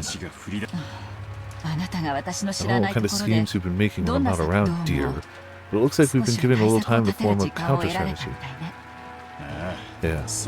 Better to have some time to prepare than to have that blonde-haired Nichan suddenly appear at the dinner table and scare the shit out of us. 何しに現 Until we れ know た why か she's わからへ appeared, ん以 there's a 上 limit to the kinds ホ of テル counters 対 we 策 can も make. 向こうの狙い What could she be は after? ないやん。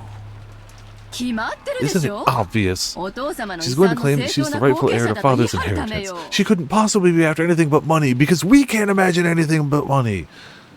お父様は未だに Father ベ is アト still リーチェの captivated 虜 by な Beatrice. その娘がいたな If he had ら a daughter 全 with her, 財 you 産を could 譲り bet たい that と言 he'd い出 want す to は leave ずだ all わ his。fortune to her. 妙な遺 She might 言 even 状でも突 thrust きつ some けてくる strange かもし will れ in な front い of。us. そりゃ If we take it to 裁 court, 判 we 沙汰 could に probably す claim れ a quarter ば of 半 a half 分 of の it, 4分多分 but it'll 決着 probably す be るまで遺 impossible to 産分 divvy out 割 the はでき inheritance なく until な that's るわよ。 settled. それは We can't 困 have る。 that. 私 I も can't, and neither ルド can ル you, フ Rudolph. もちろんローザもね。 And the same goes for Rosa, right? Each of us needs to gather money quickly for our own reasons. Maybe all should have been better with your money. Like, you know, even a little bit. The fact that there's not a adult among them that's like, no, I wasn't wasteful and I didn't gamble and lose. I'm fine. I'm good. I don't need it like right now. Like, you guys can fight and like that's okay. You do you. I don't every single one of them. Yeah, it's just bad luck. It's not that they're just bad at business. You know, they just all got bad luck at the same time and consistently for all of their lives. It's our biggest weak point. Yeah, this seesaw. So, what are they after? Kiria, can you guess? I like the concept that nobody can show up here without, like, being after something. Somebody sees her for, like, the smallest of minor conversations and goes, she's here for something. She's trying to take our money. 初耳なんだけれ This is all ど、 news to me, but it sounds like we're 私たちに starting は from the premise that 急 we've ぎ got ま an とまっ urgent たお need to 金が collect 必要だという money, 前 right? 提があるのね。キリエさん Curious-san. 男の In a 商売 man's には business, you sometimes need 攻めの funding when 時 you're on に the こそ offensive. 軍資金がいるようになることもある It's a んや funny way to put we keep losing money and rely on our father slash, stepfather to fund all of our business ventures. Yeah. それを分かっていな Please understand that. I don't know if a single sentence in this game so far has proven more obviously that they shouldn't have more money. I feel like that's just stop giving them money. I'm also pretty sure that even if you stop giving them money, they could live just fine for the rest of their days as long as they just, live like a normal person with the money they have instead of living like a wealthy person. But I'm pretty sure that would also kill them. What's this, Rudolph? You didn't tell Kiryu-san about it? Sorry. I wasn't really hiding it. Actually, it was kinda... It's alright. If you decided this wasn't something you needed to tell me about, I won't press you about it right here. What's more important is finding out what this Golden Witch is after, right? Yeah. Now that you know what we know, can you see how the enemy might come at us? Rudolph had a certain measure of trust in Kiryu's unique thinking techniques. Chessboard thinking. You mean spinning thinking. Of course, it didn't give him any more peace of mind than fortune-telling. But every time Rudolph was polishing up some important strategy, he'd give a great deal of thought to Kiryu's advice. For a while, Kiryu pressed her finger against her forehead, considering. Yeah, the power of spin. Judging by the fact that her arrival was kept hidden until today, she must be planning to catch us by surprise in some way. If she was planning to catch you by surprise, isn't the cat out of the bag now that you're talking about her being here? We can't tell for sure whether she's after assets or being recognized as a relative. Maybe neither. Look, if we run with their assumptions that she's just like some like bastard child or something, maybe she just wants to see her father. Maybe like we, the outside observer, know that she's definitely here for a reason and it's definitely not money. But like, I like how they don't even comprehend the fact that she could be here for anything other than trying to screw them over, because that's all they think about is how will this impact my wallet. Except for when they're trying to make business deals, in which case they go, oh, I'm gonna make so much money, I shouldn't even stop to think about how this could impact my wallet. Or so how did anyone come to see him? I mean, that's fair. I was gonna be like, they came to see him, but they came to see him for the exact reasons they're worried that she came to see him, so yeah, no, that checks out.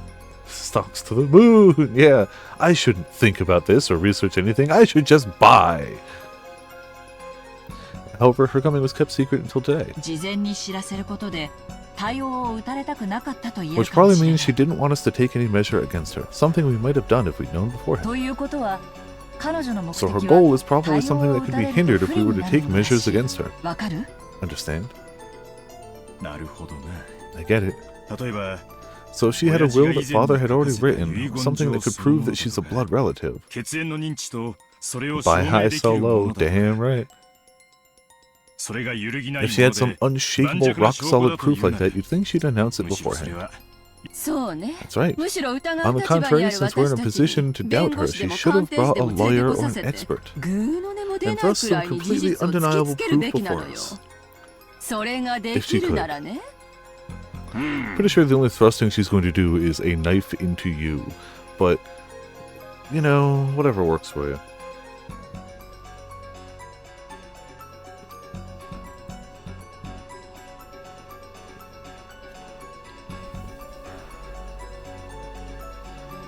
Look, Rudolph would never use underhanded... No person in Umineko would use underhanded techniques to try to get money out of somebody for themselves.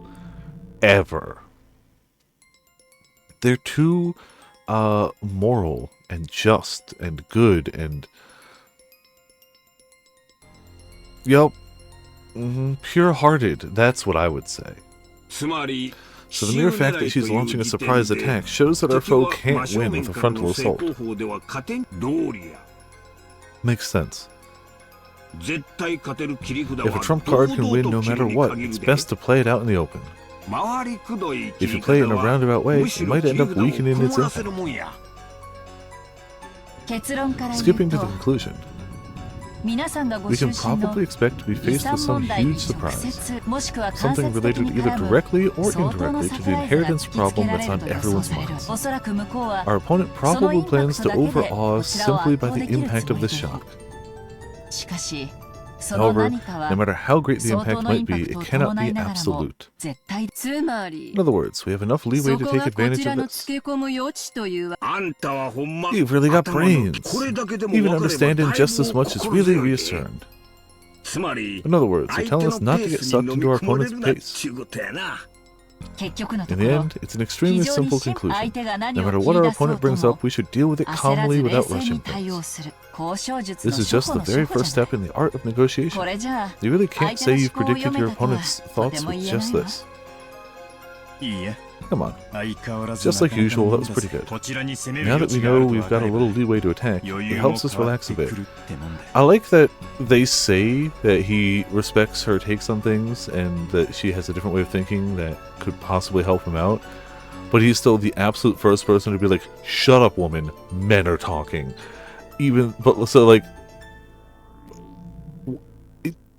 If she actually is helping you, why wouldn't you at least attempt to be like, oh, shit, you're saying I'm doing the wrong thing? Oh, damn, okay. I don't know. He doesn't, I feel like if they say, like, oh, yeah, he definitely, like, takes her takes into consideration of these things, but then also actively just tells her to stop talking anytime anyone is talking. Yeah, also that, if he truly respects the fact that she has a way of thinking that could be very beneficial to him, he also just chooses not to give her pertinent information. I wasn't hiding it. I just wasn't gonna tell her. I don't know. What we don't know is how she's connected to Kraus-Nissan. Will it be a surprise for Kraus-Nissan too, or was he actually the one who called her here in the first place? If it's the later, that might make things very troublesome. That's right.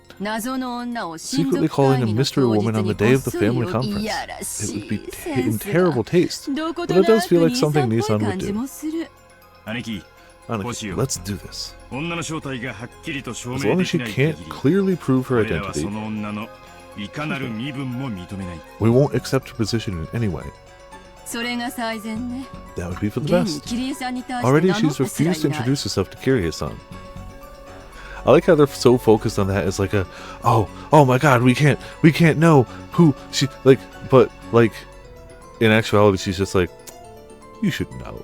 What is this game about? Oh, you sweet summer child. Oh, you sweet summer child. I'm like, hey Fachi, how's it going? The short version seems to be, at the point where we are currently, the witch Beatrice trying to convince Battler that she exists and has magical powers seems to be the current, but you wouldn't know that from 99% of the things that are happening on stream, at least today and last stream, because it's also a bunch of rich people arguing about money on an island, then they start dying. So, also child abuse, yes. Bad parents. Bad rich parents. So, a lot. This will be, I think this is the 10th stream? 10th or 11th. I put up the archive after last week and I forget what the number was. But this game is 8 chapters. We are currently in the middle of chapter 2. This game is very long. Very long. We can't let our confidence be disturbed by the sentiments of some unknown woman. The middle. Look, the middle is somewhere between the beginning and the end. I didn't say the center. You're right, I could have been like part way through, some way through. To me, I'm using middle as somewhere between beginning and end. I don't think we're still in the introduction of Chapter 2, could be wrong. I don't think we're at the end of Chapter 2, pretty sure I'm not wrong. You know, story goes over your head. Yeah, it's... The face value story is very much rich people on an island arguing about money and subterfuge before they start dying. And the larger story definitely seems to be the witch Beatrice, battler, magic, and... probably more. I'm sure if we go a full chapter ahead of wherever I am, if when we're this way through chapter 3, I'm sure everything I said will just be wrong. I have no doubt of that. But as of where we are now, that is the truth as I know it. I think. Maybe. Possibly. You know. Every time someone asks it, oh yeah, I believe that truly. Yes. She might even show us proof that she's a blood relative. If she can prove father's blood runs through her veins, like with a maternity record document, there's nothing we can do. It's always possible to suspect that physical evidence has been faked. And even if it's real, in order to prove that the person in the documents is the person we see, we need to check their condition at a hospital. At the very least, it would be impossible to prove that now on Rokujima. You're right. So in other words, it's something like this. No matter what's shown to us now in Rokujima, it can't be accepted as truth. We can't believe anything until the typhoon passes and they prove it to us at the proper place.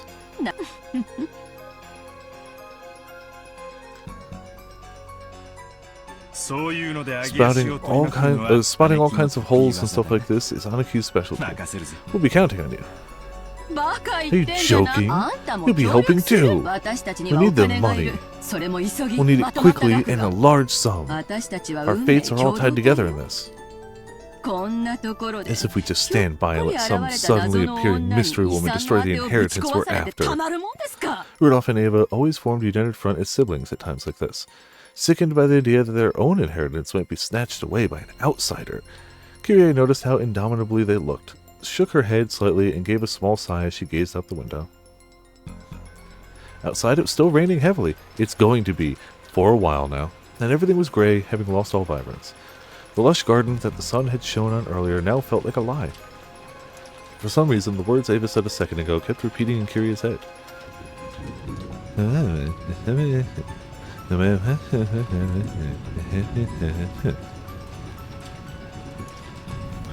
was an odd nuance to those words.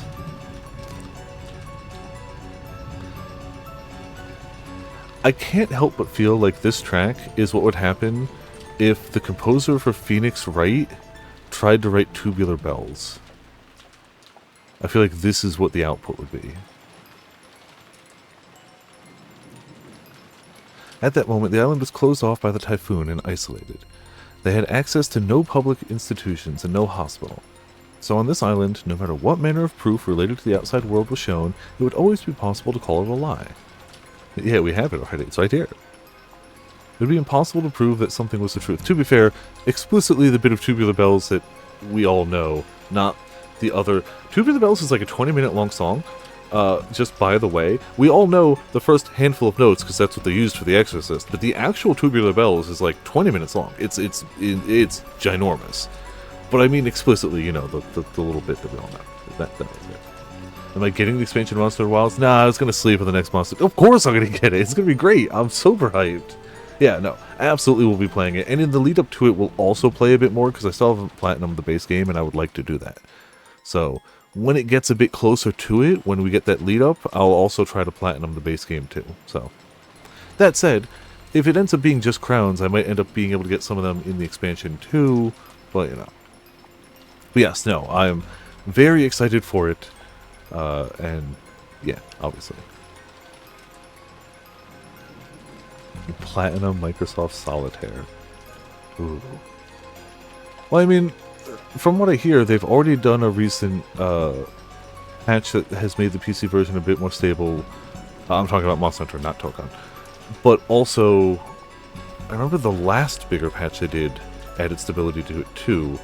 And I'm pretty sure they've said that, like, an ongoing, they do plan on continuing working on it. So, I'm not saying they can't make it better.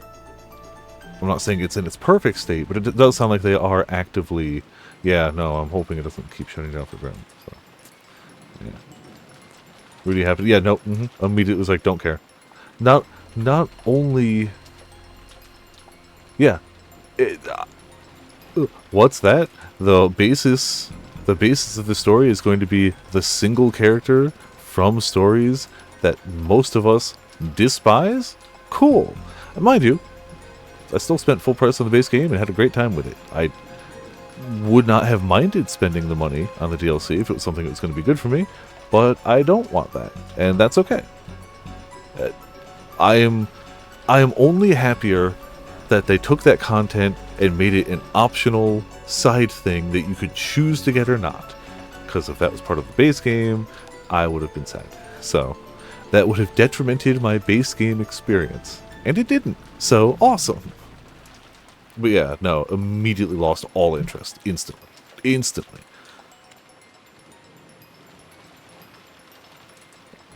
So in this island, no matter what manner of proof related to the outside rule shown, it would always be possible to call it a lie. It would be impossible to prove that something was the truth. Now that they were isolated from the outside, all truths whose proof lay in the outside world could be called lies. Well, see, I don't mind Rudy.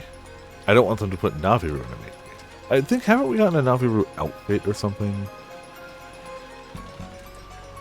Look, if they put it as a DLC extra quest or something, fine. As long as it's not MSQ, it means it's optional. So does that mean that right now, on this Rokenjima, no truth exists at all? Does it mean that everything will now be ruled by lies alone? It almost gives the illusion that we've left the human world of truth and have been shut away inside another world, one of lies. Rich people have never lied. Kyrie remembered that woman's appearance one more time. I like how... I remember how she looked. Flashes to the sexy version of the portrait. She remembered both what she had looked like and the witch of the portrait. On this island, which has been cut off from the world of humans, shut away in the world of non-humans, a non-human being has come to visit. Kyrie couldn't think of the smile that had appeared on that woman's face as anything other than a portent of misfortune. I get the feeling my chessboard thinking's missed a vital premise. One that'll be necessary to understand that misinformation-bearing smile. The misfortune-bearing smile. Yes, that smile made me feel as though someone inhuman was mocking me. I can't imagine why you'd feel that way. I've based my reasoning on the assumption that our opponent is a human like us. However, just like this island is now, she may be a being that isn't human, and human values may not matter to her. No, that's true. All of our reason is useless. For what reason has the witch been invited here today? Only one thing is certain. Now, in this instant, she is staying somewhere in this vast mansion.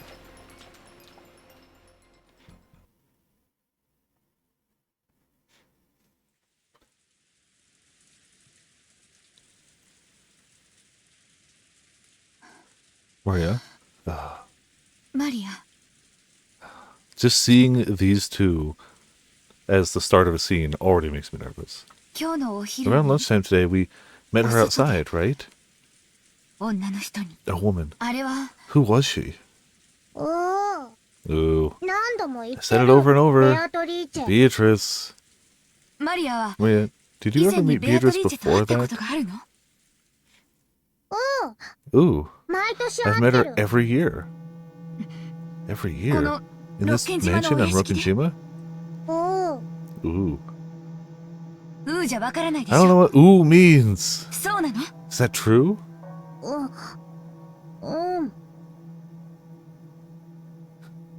Definitely still sounds like she said ooh, ooh, but yes.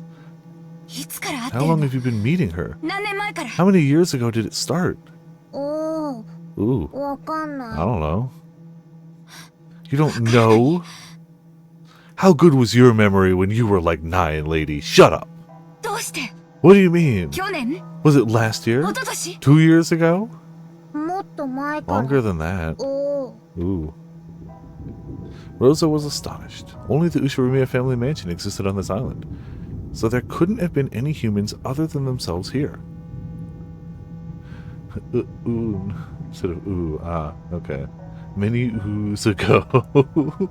I will not add a ooh command. Look, I gave y'all a K. We ain't getting an ooh. See, Ramen knows. Ramen understands. I will not, Pachi. I allowed you a K on a half-hour cooldown. You will not get an ooh. No. No. No, it's okay, Pachi. I've already stated it will not happen. Cannot. Will not. No. Oh, I have no doubt that Ramen will be relentless with it, but it will not happen. Pay you for ooh tickets? Definitely not. And yet Maria said she'd been meeting with the suspicious woman every year during the family conference. If what Maria said was the truth, true chapter 2 reader, not awoken chapter 8 reader. Look, I'll give you that, but I'm still saying it. Then that strange woman called Beatrice had been at the family conference every year. That's insane. Is Maria saying that eerie woman was at the family conference every year and none of us even noticed it? Even though Rosa had just met the woman herself a couple of hours ago in the Rose Garden, she was overcome with a strange emotion that told her not to accept that existence. Also, I totally spaced on the fact that they showed what time it is. Was Jessica really giving Battler crap for taking a nap?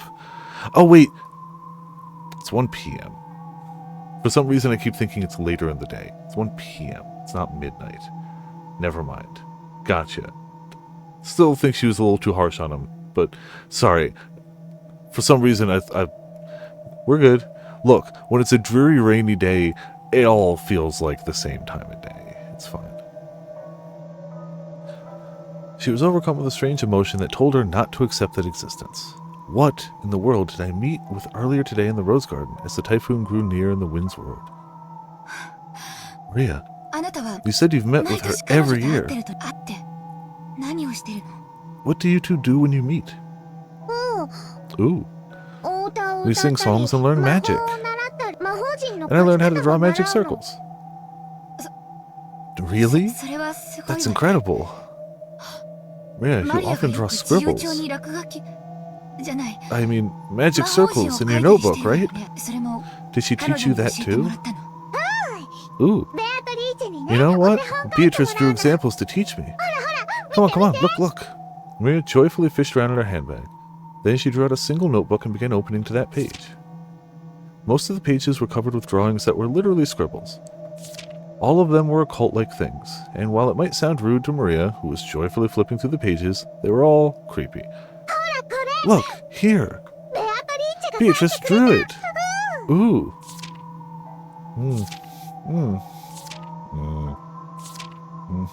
Each one of the pages in the group Maria opened to had an eerie magic circle. Furthermore, at a glance, Rosa could see that Maria hadn't drawn them. The strength of the strokes, the thickness of the lines, how clean the shape was. By itself, it wasn't enough to guess the background of the person who had written it, but it was enough for Rosa to be sure that it was someone older than Maria. Rosa had to accept it now. There really was a person on this Rokenjima that she herself hadn't known existed until now. And this person had come to the family conference every year to play with Maria. Maria? Does Witch Beatrice live here? Or does she live outside the island like us? Ooh. Beatrice is the Witch of Rokenjima. She lives on this island. So you're saying she's on the island even on days when it isn't the family conference, right? Ooh. I don't know what ooh means.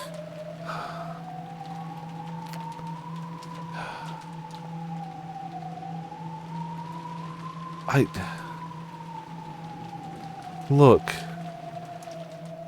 If you can't discern the difference between the ooh she just gave while smiling happily and nodding her head in your direction versus the ooh of like, ooh. Like, I think at some point you're just looking for an excuse to beat your daughter. Like, Yes or no? Yes. Ooh. What in the... I can't believe it. I can't believe it. How long has this unknown witch been living on this island? I used to live on this island too. I used to live on this island. I lived on this island passing the time in the mansion in the rose garden. You know, if it wasn't for the actual physical abuse being constant, I'd say she's just a hater. I think she's passed beyond that now. And even so, I never encountered a witch like that. Right? Sounds like a skill issue.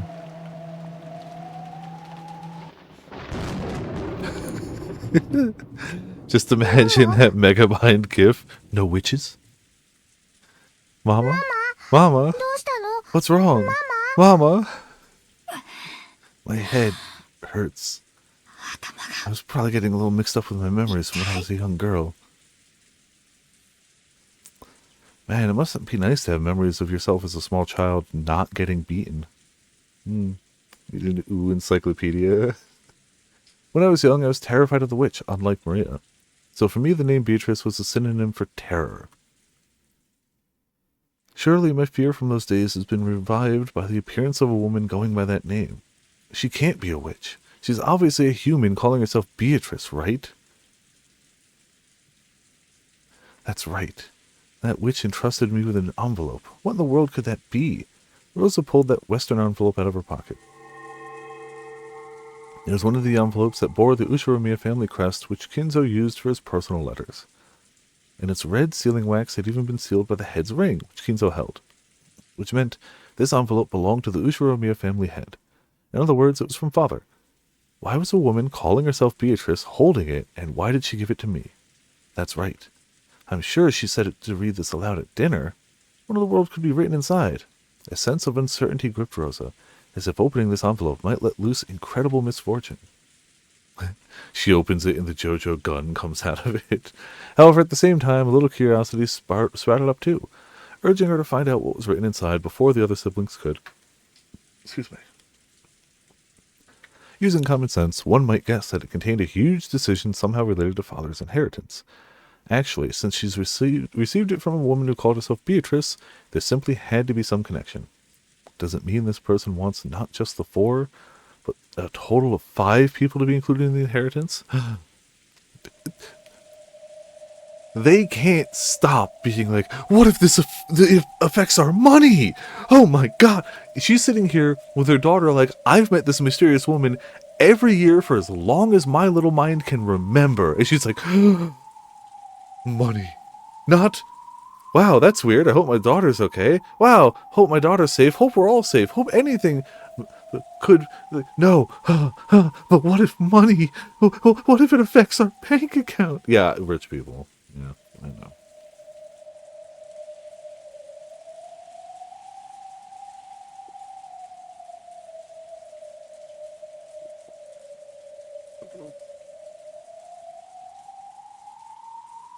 I need a large sum of money and I can't wait long. Yeah, so does everyone. Do you know what I need? A large sum of money. But save her with a witch. Yeah, oh, absolutely. Yeah, Look, this witch explicitly states that she just loves the suffering of humans.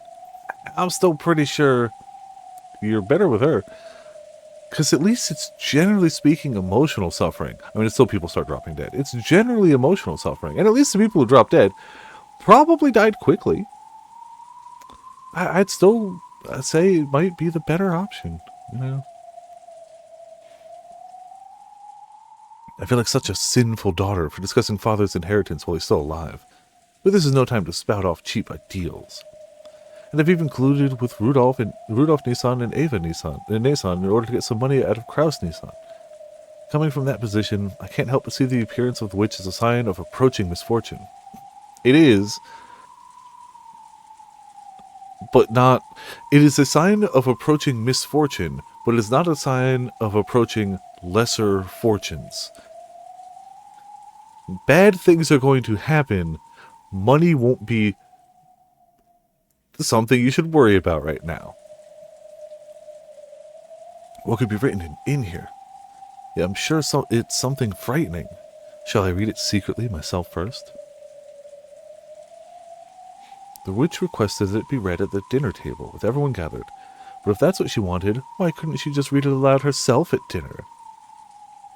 Why did she go to all the trouble of entrusting it to me? Simply put, is it because she doesn't mind if I read it secretly beforehand? Yeah, it's definitely what she was thinking. It'd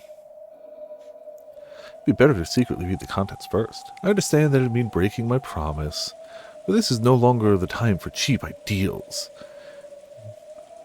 If you're going to tell me that any adult in this mansion right now has ideals, I don't know, man. They have an ideal amount of money they'd like to get out of this today. That's it. Depending on the contents, I should probably discuss it with Ava Nason and Rudolph Nissan too. They really believe in the good of money. No, they don't. They believe that it would be good for them to have money. Like, none of them, except for Kraus, believe in the good of money in Kraus's hands. At all. Or just staying in their father's hands. Or going to anyone else. They don't believe in the good of money. They believe it's good for them to have the money. Totally different. At least, substantially different. They're always really good thinkers when it comes to this kind of thing. When I gulped and put my hand on the red sealing wax, something suddenly pulled on my sleeve and let out a small scream. Oh, what? Maria? Don't scare me like that. What is it? Ooh. You mustn't. Huh? In Maria's expression was the same portent of misfortune she'd felt from that witch, and it sent a tingle up her spine. Beatrice told Mama to read that letter during dinner. You mustn't break a promise with a witch. If she's been meeting with Maria every year, I understand where she gets the laugh from then.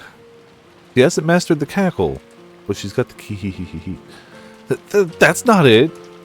Just wanted to look at the envelope for a second.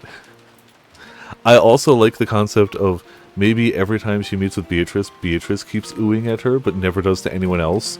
Just for her. Just so that she picks up the habit. She's like, it's gonna piss the fuck out of her mom. It did backfire because her mom beats the snot out of her, but repeatedly. But, you know, I don't know if that's, like, Fighting! is Battler good at Danmaku? Asking for a friend.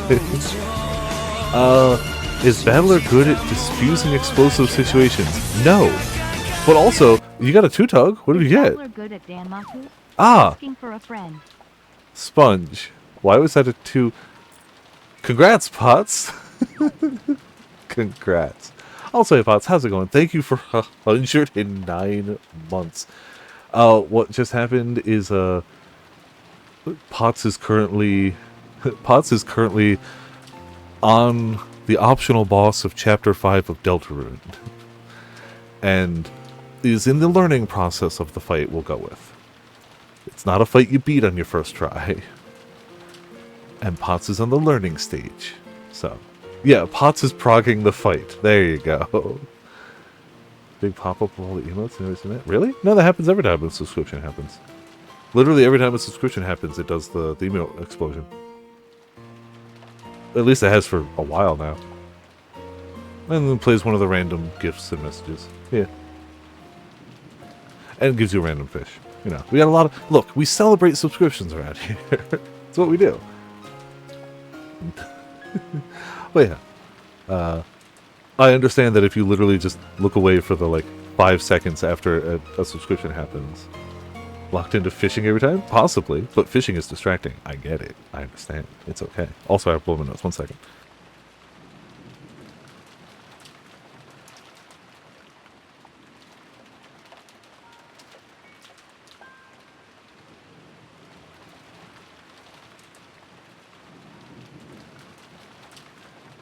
Okay. There we go. Was so shocked. Nah, it's fine. It's all good. But it definitely has played with every subscription for a while. I set that up years ago. That's the same overlay that makes it so if you type an emote in chat, it bounces. Like, it's the same overlay window. So whenever that got set up is when that got set up. It's the same thing. That's not it. I just wanted to look at the envelope for a second. I'll keep my promise. She lied lyingly. After all, I always tell you to keep your promises. And I would never tell you to do something that I don't do. I lead by example. A positive example, no less. Of course, I keep my promises.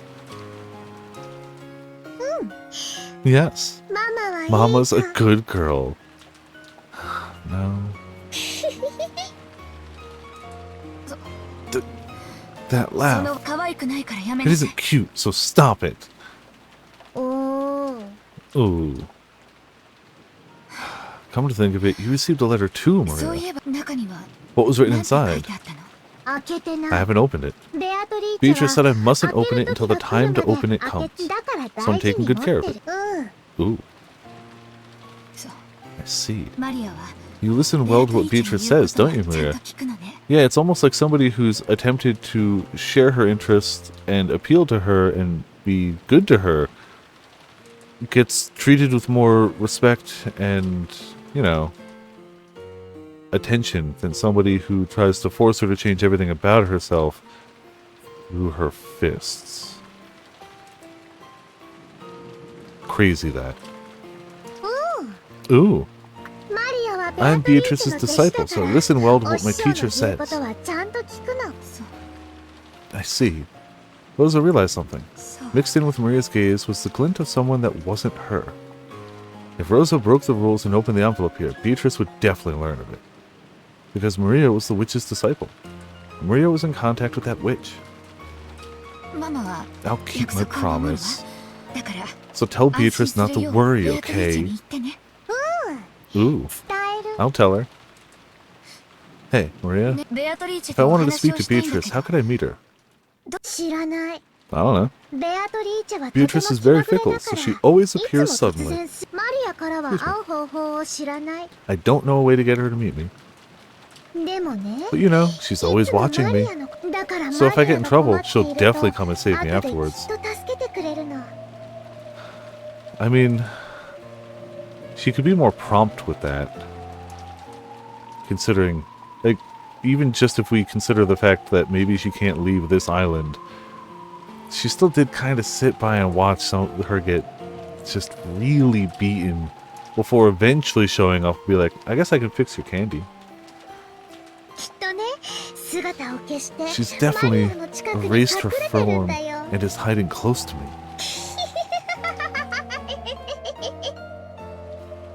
The meter wasn't full. It's true, she does love human suffering, but imagine the type of suffering she could impose on Maria by catching her in the middle of the act and chiding her for it.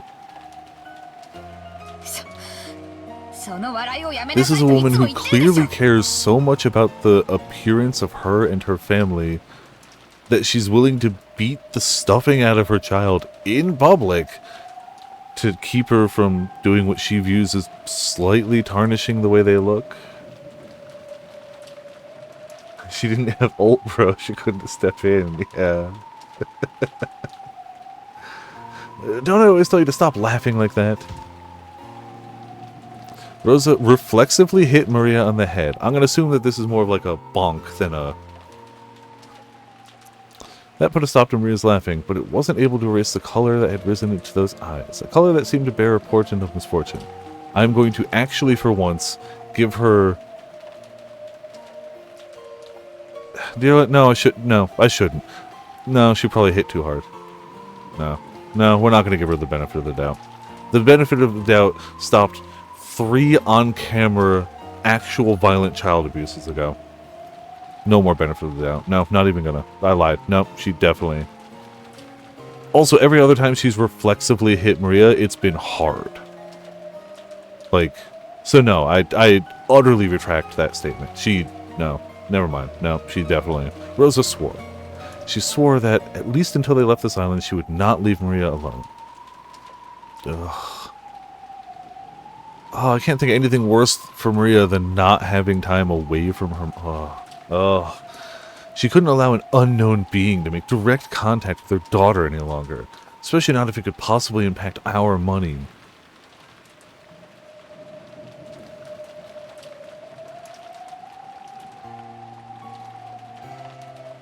Well, okay, some decent amount of time's passed. Yeah, when the dinner-ish time.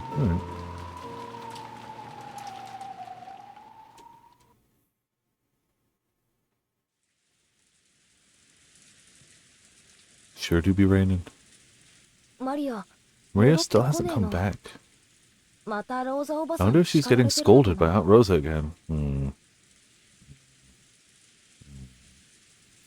Ever since they'd met Maria at the airport, she'd been romping around chatting about Halloween the whole time. But maybe she'd cut loose a little too much, acting a little too boisterous on the plane, on the boat, and during lunch, because Rosa had cautioned her several times. In times like that, Aunt Rosa tended not to scold her much in front of people. More often, she would take Maria aside and scold her alone.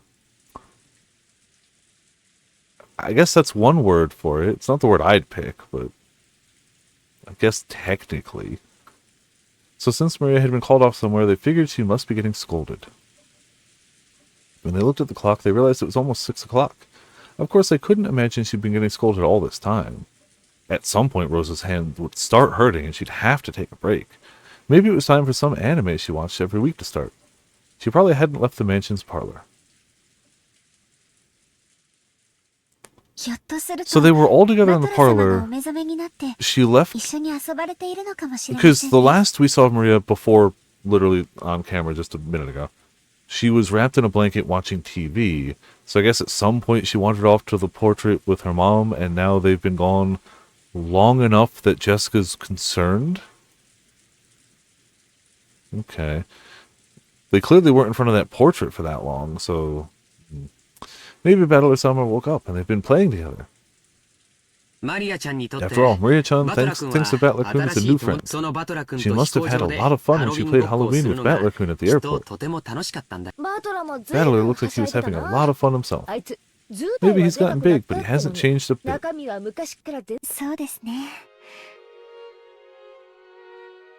That's true. I get the feeling Battler-sama was gracious enough to remain as he was 6 years ago. Shannon, do you remember what he was like then?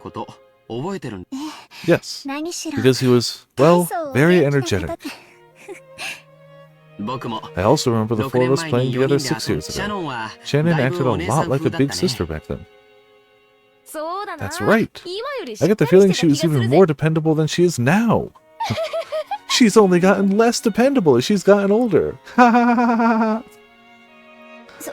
back then, I didn't truly understand my place, so I did quite a few rude things. Don't worry about understanding your place in that sense. When you're on the job is one thing, but when you're taking your break in with us, like now, I'd rather you stay and be friendly just like the old days.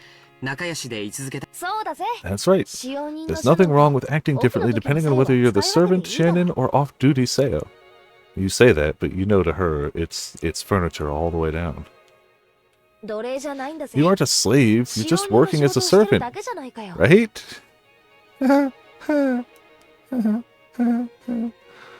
She's not physically forced to be here. It's more chains of the mind. You know, once you've convinced somebody that they're not even human and have no human emotion or value, you don't have to chain them here. They chain themselves. You know, what is Shannon's servant class? Oh. That's a good question.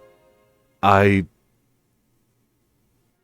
don't know enough about the classes because I've only really gone through base Fate.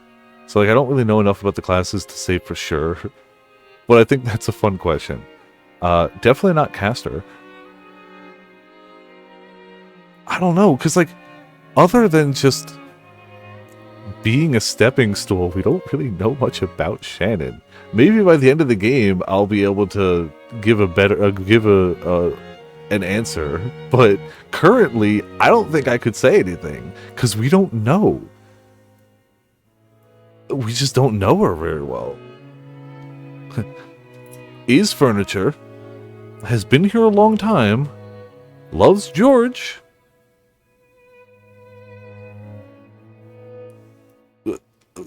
Borderline brother-sister relationship with Kanan. That is the extent of what we know about Shannon. That's it. Like, that's it. I think of you, Shannon. No, Seo as my oldest friend. Thank you very much, my lady.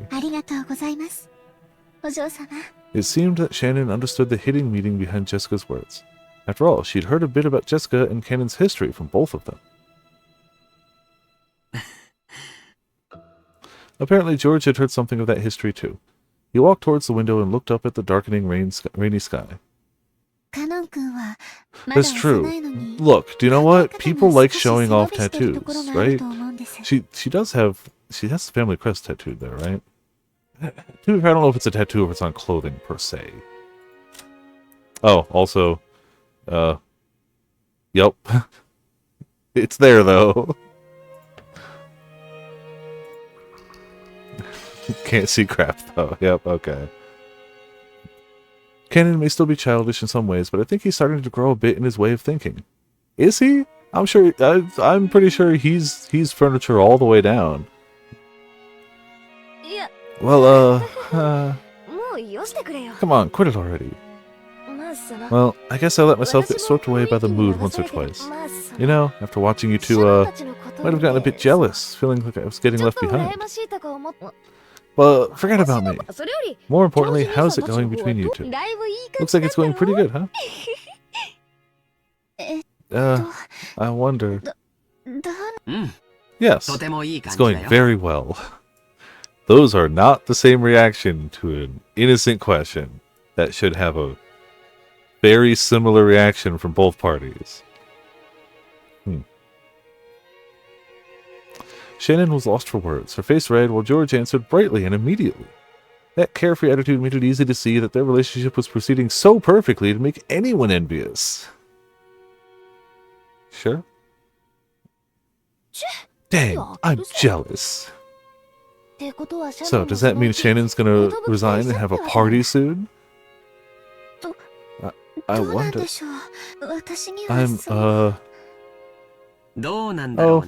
There's a good question. I wonder what she'll say.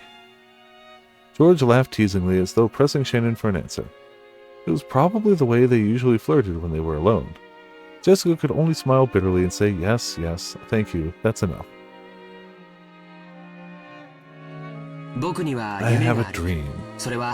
I don't just mean some ambition to become the leader of my own domain and business. I also dream of building a happy family together with a partner I can spend my life with.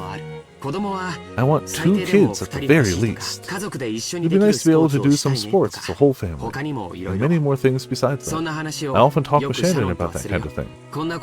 Though every time I do, she always laughs and says I'm getting ahead of myself.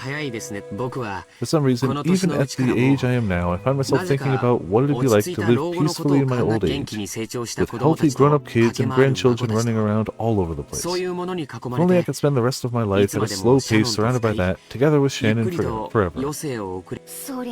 Yeah, you're definitely getting ahead of yourself. But how should I say it? Sounds like you, George Nielsen.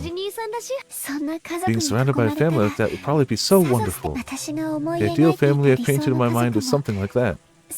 To Shannon, who'd been raised in an orphanage, that harmonious image of a family was probably something to be yearned for.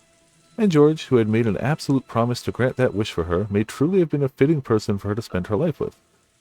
To Jessica, Shannon was a precious friend. George was surely the one most fit to entrust that friend's future to.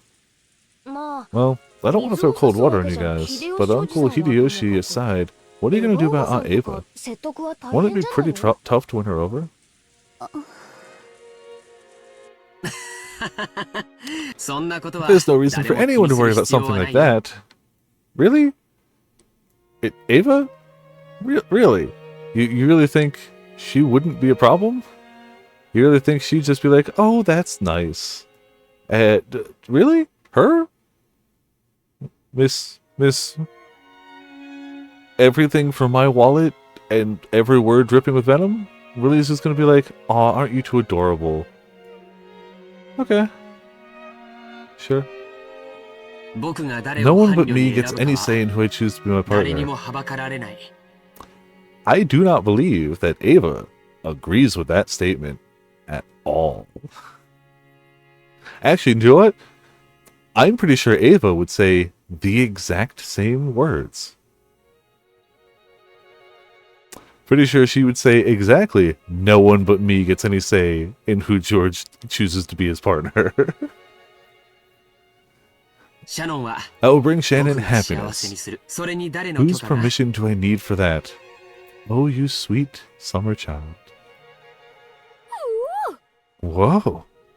George and Nissan, that was cool. Incorrect. Doomed for failure, but cool. Can't believe you can say stuff that embarrassing out loud. I don't remember you being that kind of character in the past.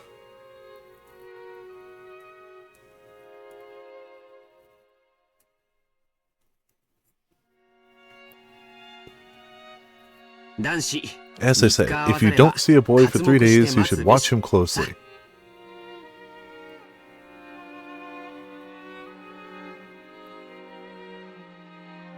What?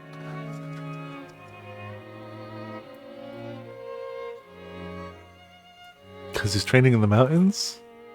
Sure. I grow as much as anyone. I intend to study more and more and grow to be the man Shannon deserves, the one who can bring her happiness. Maybe even George realized how embarrassing the words coming out of his mouth were. His face turned very slightly red and he scratched his head. George-san? It's okay. I'm sure Mother will be difficult, but you can leave that to me. You'll see, I'll make all the relatives accept you as my partner. Awesome. I'm jealous of you, Shannon. Seriously. I'm very grateful that you're willing to go so far. Come to think of it, I'm starting to feel like a third wheel here. Maybe I'd better leave, huh? As Jessica rose with a forced smile from the bed she'd been sitting on, the phone rang. Before Jessica picked up the receiver, wondering what this could be about, Shannon looked at the clock and jumped. Apparently she'd spent too much time on her break. I'm sorry. I forgot it was time for work. Then, if you will excuse me. Excuse me. At the same time, Jessica picked up the phone. Shannon began dashing out of the room. Shannon. Again, the usual time, at the usual place. Yes. Excuse me. Hello, it's Jessica. Genji-san. Yeah, Shannon's going back to you guys now. We held her up, so please don't scold her. Yeah, yes. I see. So it's almost time for them to get ready for dinner.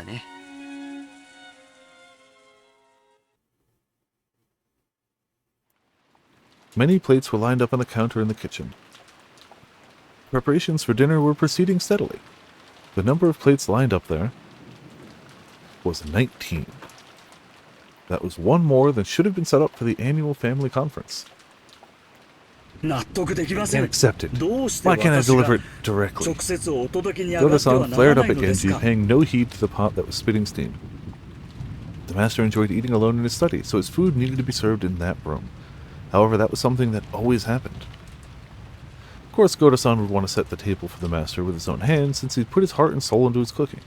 But the master had imposed a strict rule that none but the servants bearing the golden eagle crest enter his study. So while Goda-san would be able to greet the master from outside the study, not once had he been granted the honor of carrying his cooking inside. Goda-san was always irritated by this. Of course, he was a newcomer in terms of years of service. However, he had piled up plenty of experience from his previous jobs, and he was quite confident that he'd be able to perform in front of Kinzo in a manner that would do him no disservice. And yet, simply because he was not permitted to wear the golden eagle, he still hadn't been blessed with this honor. Can you imagine what damage that would do to his pride? You might think tonight was a repeat of that, but it wasn't. Because tonight, there was a person other than the master who wanted their food carried to their room. Apparently this person is an extremely rare and honored guest, and we've been given strict orders to treat them in the same manner as the master, the family head. Goda-san must have wanted to earn some points by serving this honored guest with his own hands. After all, he was an extremely vain person. If he wasn't qualified to serve the master, then at least a guest of the same rank. He simply couldn't find time during lunch, so Kanin-san had gone in his place. So he truly desired to personally serve this person tonight's meal, the best dinner of the year. But Genji-san had put a stop to that. Something about how Goda-san didn't wear the golden eagle. After being told once more that he wasn't qualified, Goda-san lost his patience. Aha, so heart-rending, Goda-san. I cannot do anything more than watch like this from the shadows. Kumasawa-san, if you have enough free time to dawdle around, please get the dining hall ready. It's the tablecloth set. Oh, my apologies. And there she goes. When it became her turn to bear his wrath, Kumasawa slid into the hall. Beatrice-sama is of exactly the same rank as the master. All rules regarding her are to be respected just as much as those involving the master. Goda-san, please devote your attention entirely towards your own task and serve all the relatives. I wouldn't mind if it was you, Goda-san, but is it really okay to let a child like this serve such a guest? If she made some blunder, it would be quite embarrassing. I know they've served here a long time, but that doesn't mean they've been trained in the proper areas. Is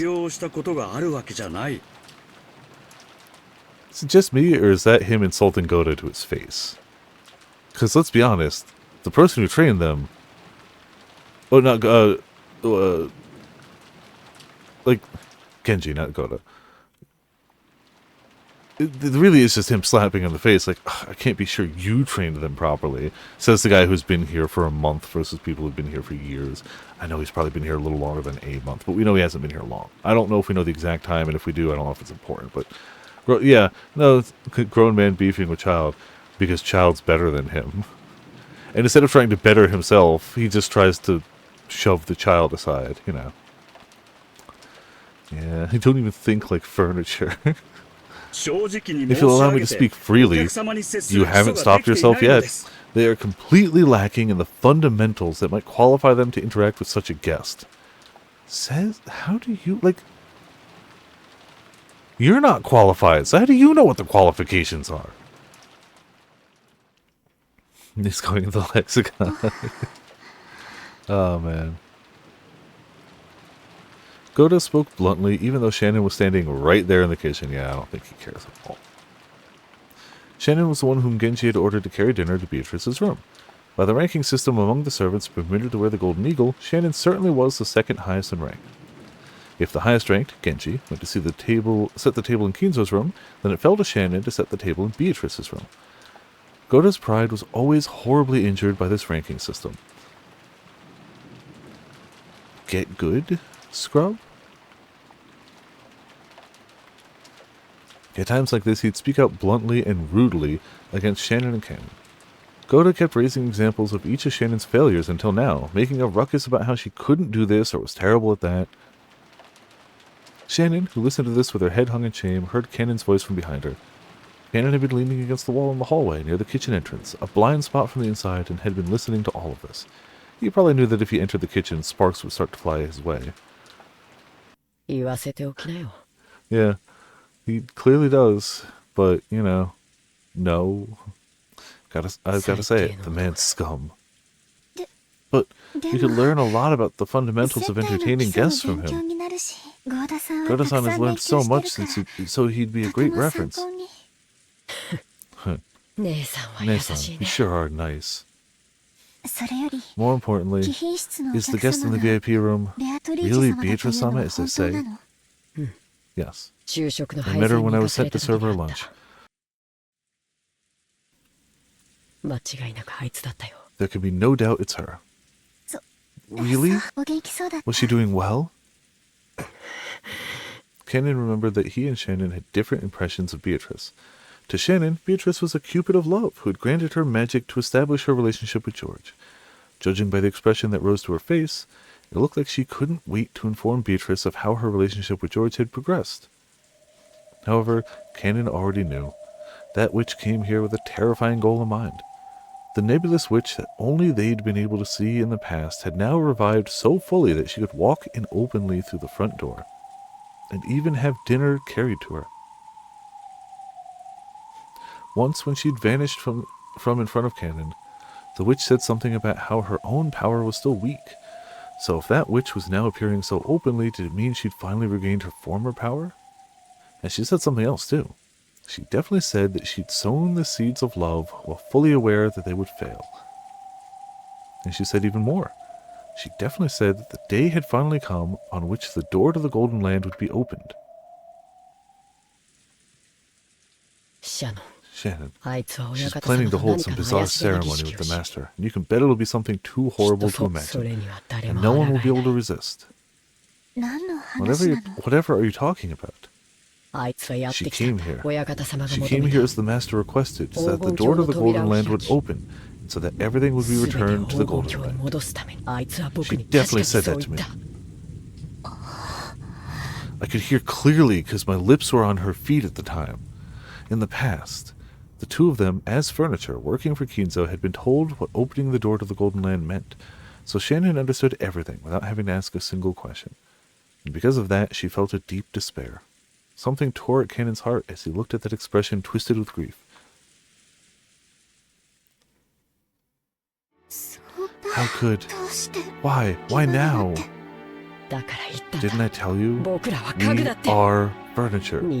As you acted like a human, because of love, you're incapable of obediently accepting the day our service comes to an end. Once I wished this day would come, but it never came, year after year. I didn't know how long we'd be forced to endure suffering as furniture. So I thought that day of rest wouldn't come for all eternity. I thought the same thing.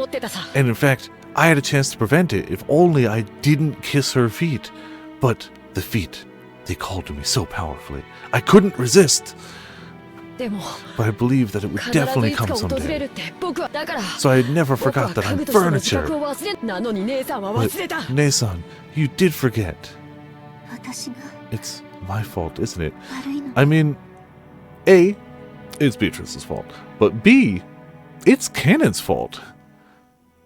I don't know if she would have kept her word, but she explicitly was like, hey, simply don't kiss my feet and I will leave here and the doors will not open to the Golden Land and I'll just stay away. Just don't kiss my feet. That's it. Just don't kiss my feet. That's all. So, I mean, it's still Beatrice's fault, but it's not Canon's fault. It was I who... Yeah, it's you. Wow. Damn. Alright, yeah, it's your fault, Ne-san. If only you hadn't experienced love. We'd both be happy that this day has finally come. You built up too many pointless regrets. Even though you knew you'd have to leave this world someday. Will the ceremony begin tonight? Yes. And she said one more thing. Tonight, George-sama will probably give you an engagement ring, Ne-san. Excuse me. That was a fact. George supposedly had an engagement ring hidden in his pocket today. And surely he would hand it over tonight. She brought you two together, planning to use you as the sacrifices on the second twilight. Get it? She tempted you and took advantage of you. I see. Never thought of that. But she told me. She promised that if you don't accept the engagement ring tonight, you won't be chosen as a sacrifice, Ne-san. But... Okay. I have the exact same problem I had before, and it's fine. It's fine. We're not going to revisit it. I've said everything I have to say about it. We're going to keep going. I think our chances of being able to go to the Golden Land together are very slim. There will be 13 sacrifices. Only 5 will be left alive. Oh. Is it that only the people who are left at the end go to the Golden Land? Because if that's the case, then I do understand why he doesn't want her explicitly sacrificed in the second twilight. I thought everyone was. And it's Canon's interpretation. Okay. Gotcha. I didn't pick up on that. It's complicated. No. Nothing in this game could possibly... Everything is sight as seen, Pachi. I don't know what you're talking about. Lies. Lies and slander. The chances of us being part of that group are tiny. That's Halls of Death's Rundown. Okay. But if you just accept her offer, those chances will rise. I want to take that bet. Our salvation is in the Golden Land. We're going to reach that place and gain humanity. But you've already seen that Shannon has gained humanity by just simply going, huh, maybe I'm not furniture. That's it. That's it. I mean, yes, she also went, damn, he's hot though. But like, you can just shake off those chains. But Cannon's like, no, these are my comfort chains. I'm keeping them tight. You don't need a witch to make you human. You just need to try a little for a second. Just a little. And you got Jessica trying to help you, too. Well, you know, it's fine. It's fine. It's fine. Cannon is a hater of love, yeah. Gonna reach that place and gain humanity. And then, I want to live life as a human together with you, Nisa. If we do that, we might be able to find true love. In the past, we used to dream about being able to go to the Golden Land. If we go there, any wish will be granted. We'll be saved from this pain. That's what we believed. However, in this ceremony, only a few people would be invited to the Golden Land, chosen by fate and chance. Everyone else would lose their life as a sacrifice midway through the ceremony. However, in the past, Shannon and Cannon had thought that whether they reached the Golden Land or were sacrificed, they would still be released from their duties as furniture. That meant the ceremony would definitely bring release to furniture like them, no matter what happened. Wants to fight in the Holy Grail War, though, Viper? No, he doesn't. Nobody wants to fight in the Holy Grail War. Nobody wins. I don't like it. Together with you, I want to make up for all the suffering we've endured. I won't become a sacrifice. Nesan and I will remain alive. And we'll reach the Golden Land together. So I won't let you become the sacrifice of the second Twilight. Please, Nesan. Don't accept that man's ring. And honestly, the Grail usually doesn't even win, necessarily. If you don't accept it, she promised not to select you as a sacrifice. Sure. I cannot do that. Tonight's ring is very special. My heart won't let me refuse it. Also that. She could easily pick her for the first Twilight. Or the third. Yeah, 100%. But look. I'm not saying Canon is stupid, because I don't think that's the case. I do believe that he can become overly focused on a singular thing, perhaps, though, and not really think about the rest of the things. Maybe. Especially if Shannon's involved.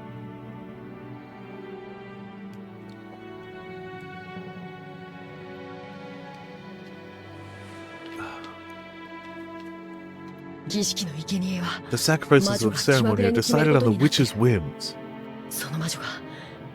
And that witch has promised to overlook just you, Nesan. Again, though, promise to overlook you as the second Twilight. I have also never watched a Twilight movie, but it's sparkling. Mm-hmm.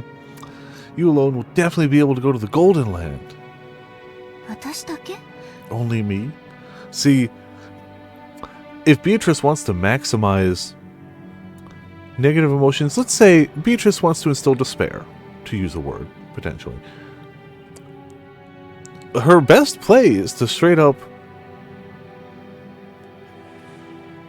just have her be a sacrifice on a different day. Because she doesn't want to go to the Golden Land necessarily, and Canon only wants to go to the Golden Land with her. So to maximize her suffering, you kill her off before, like, at all. And to maximize his suffering, You don't let her be. You let her be one of the sacrifices. You get the maximum suffering. No, what she'll do... See, if you want to maximize suffering... Oh, no. Maybe I have to change my rankings around. Maybe George gets sacrificed Twilight 1 this time, then. Because you sacrifice George Twilight 1, and that maximizes Shannon's suffering. Then you sacrifice Shannon, let's just say Twilight 3, so that you keep your promise of it not being 2, and that maximizes Cannon's suffering. There you go. Yeah. The Despair Harvest is going to be good this year. Only me. What about you, Cannon-kun? The witch's game is enough for me. I'll slip through her clutches. I am not powerless. I'll tightly grasp that faint chance. That doesn't sound like something furniture would say. I really do approach them saying they're furniture the same way I approach nobody saying they don't have emotions. It's like, I'm only furniture, I don't care. And then you show that you care deeply. It's like, It would have been so easy for you to just accept that you're not furniture. You continue to not act like furniture, but then go, no, I'm furniture. I can't. When it would be something that would help you. Wait, hasn't found Kingdom Hearts yet. Correct, yes. Just gotta hand Cannon the Keyblade. You know, not the Keyblade, the Keyblade. That'll help. After all, our lives are transient, aren't they? In order to begin our real lives, let's drag ourselves to the Golden Land. Then, we will gain humanity. And when we've done that, maybe I'll be able to experience romance just like you, Ne-san. Look, you were right there. If you just didn't think the word furniture for like a 30-second period, you could have had it. You could have had it. Maybe I won't have to make someone cry just because I'm furniture. You didn't have to. You chose to. You're just using that as a cover. Cannon-kun. I've had enough of being furniture. And to be fair, good on you. That's the first step. The problem is you haven't realized that the power's in your hands and you're forcing the power into someone else's hands. You've taken the step closer. You just haven't taken the next step. I'll definitely become human. I think super logically. Well, oh yeah, of course, definitely. Especially 15-year-old boys who have really for all of their existence only known being treated like furniture as a servant in a weird rich person mansion. The most logical. I'll escape this pain. No matter what. There were tears in Cannon's eyes. By now, Cannon had noticed. Shannon hadn't been the only one to know and suffer from the taste of love. He had too. The tears Jessica had shown him that day, and Jessica's pitiful face as she tried to smooth things over and stay bright ever since then, had slowly wrought some kind of change on Cannon's heart without him knowing it. Yeah, it's almost like you already are human, and you just gotta take that next step. Shannon? I've been calling to you for some time now. Oh yeah, that whole conversation was happening through a door while this was still happening. I forgot about that aspect of it. Shannon jumped at the sound of Genji's voice. Apparently he had called for her repeatedly. She hurriedly answered. When she turned back, Cannon had disappeared. It seemed he didn't feel like showing his tears to anybody. Yes, I'm sorry for being careless. I entrusted Cannon with lunch, but it should have been you, as the next in rank after me, who carried it. Beatrice-sama is the most honored guest of this house. There is no more honored guest than her. Please think of her as another master and be polite.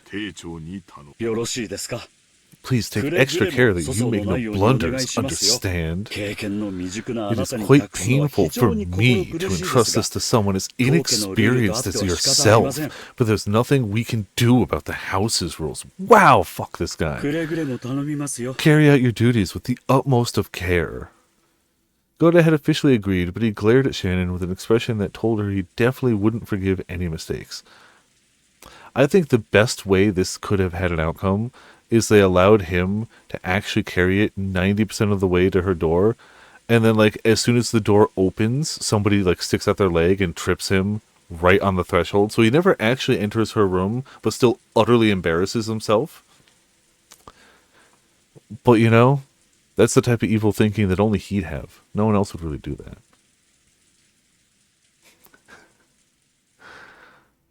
Even Shannon felt that Goda might as well go himself if he was so desperate to go. But she considered this one of her responsibilities as one who'd been allowed to wear the golden eagle and had to give up. And anyway, I wanted to meet Beatrice. The cheesy bastard. What will I talk about? What will I ask? I don't know. Will this be a meeting of gratitude or one of grief? Or else what? I don't know. Shannon piled the witch's food under the servant cart and left the kitchen at a slow pace.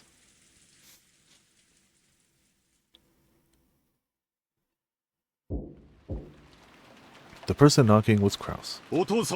Father, today is our annual family's conference. Haven't the siblings gathered here just to get a glimpse of you? Ah, be silent! I say I won't leave. You're there too, aren't you, Genji? Why haven't you had my food brought here as I ordered you to? Kinzo screamed across the door. Genji was waiting behind Kraus. Your meal has been prepared so that it might be carried to the study. However, Kraus-sama has expressed his wish that you eat downstairs tonight.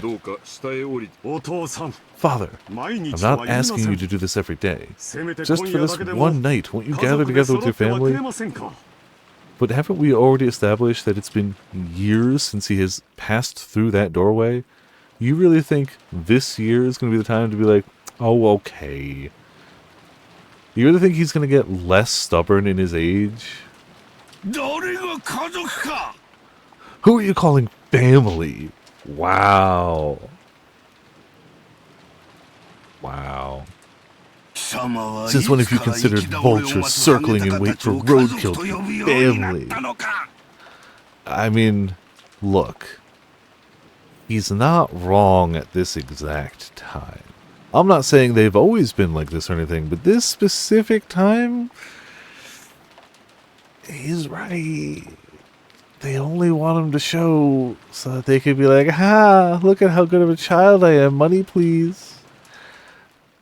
He's not wrong this time. He's an ass about it, but he's not wrong. That's true. If every single one of them turned out to be this way, the fault might be his. Would you call rotting, oozing maggots family as well?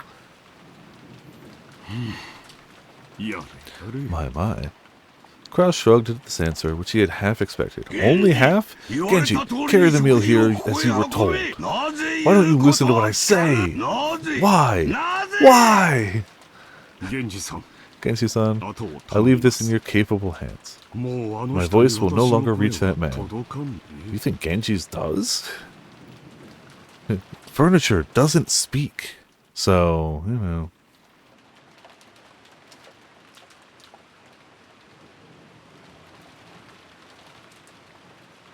Also, as a general rule of thumb, if your furniture is talking to you, you probably shouldn't listen to it.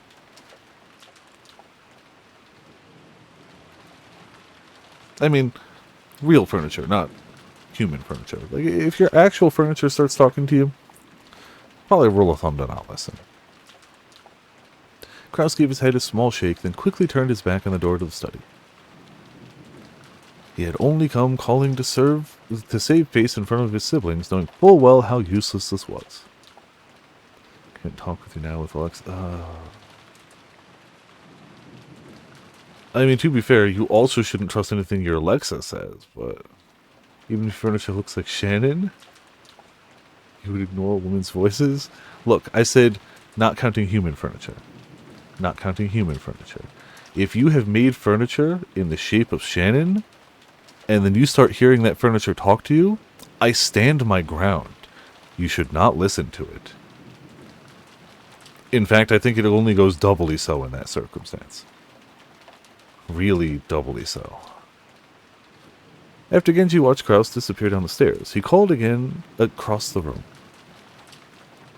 See, I'm more woke because I don't view Shannon as furniture. So, obviously it doesn't count if it's Shannon. I don't even view Kanon as furniture. Or Genji, for that matter. Master, we have finished preparations for a meal to be carried here. Shall we bring some for Dr. Nanjo as well?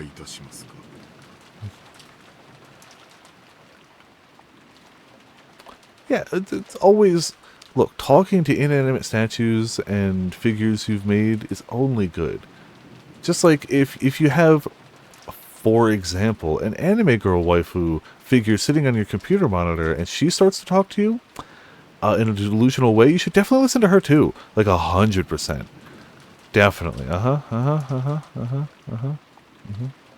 Yep. Smartest man alive. Yeah, exactly. Greeks were onto something with that, man. Nanjo could be seen in the study, because Kinzo had forcefully pestered him into finishing their long-lasting chess game. They had been playing against each other since the early evening. Stay in your shipping container. Oh yeah, she'll tell you not to leave your shipping container, and you should listen. Nanjo had announced as a doctor that Kinzo's days were numbered, so he couldn't refuse if Kinzo demanded that they finish his game while he still lived. Kinzo was thinking deeply about his move, concentrating more than usual. It had been Kinzo's turn for quite some time, and Nanjo, who was tired of waiting, had randomly pulled out a book of magic that he couldn't understand and was skimming it. Kinzo-san, you won't think of a good move just by folding your arms and sitting in front of the board. Perhaps we had better take a break and refresh our minds. Be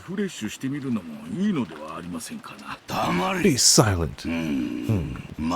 That should be enough to solidify my defense. Will the bishop and the knight be able to penetrate that opening? Today, Kinzo was focused on maintaining a strong defense. Normally, Kinzo's motto was that offense was the best defense. However, today was completely the opposite. I am also hungry. Shall we suspend the game here? Besides, I've used my head so much without a break that I'm already feeling dizzy. At this rate, I might not be able to perform at my best. Now that won't do. In chess, both players must always make their best moves. Any other sort of move is merely a nuisance to consider, ruining a game whose focus is predicting your opponent's thoughts. Such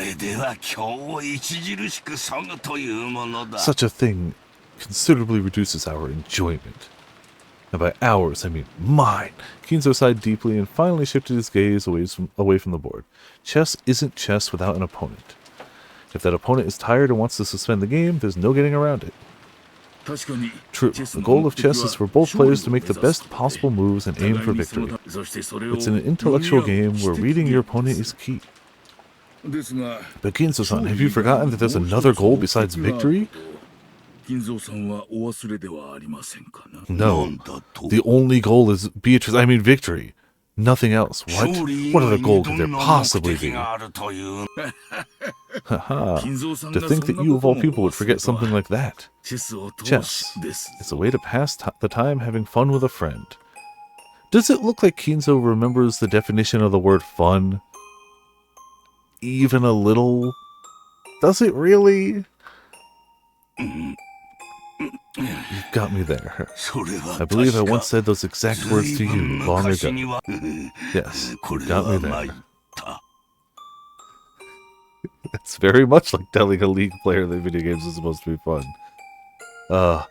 Man, imagine that first game they play that's not League after quitting League for years and being like, wait, am I enjoying this?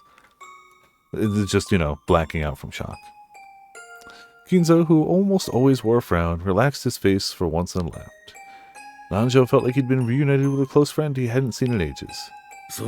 That's how it is. Now that I've managed to take a shot back at you, what do you say? Will you go down with me and have dinner? Why don't we discuss Kasparov's middle game along with some coffee? An appealing proposition, but I'm afraid I must decline. I can no longer leave this room. After all, the ceremony has already begun. Is that so? Well, my stomach is growling. I will go downstairs. Anytime you feel like it. Nanjo. Thank you. No, what could you be thanking me for? We didn't finish our match. However, it seems I have somehow achieved that second goal of chess, which I had forgotten. And it would appear that goal is no less important than achieving checkmate. This isn't like you. Why so sentimental? You said it yourself, did you not? My days in this world are numbered. Now, go. And don't come to this room again. Let us continue this match in the Golden Land. That's fine with me, but we'll have to start over. Losing that rook was a serious blow. Well then, I will see you later. Yes, later.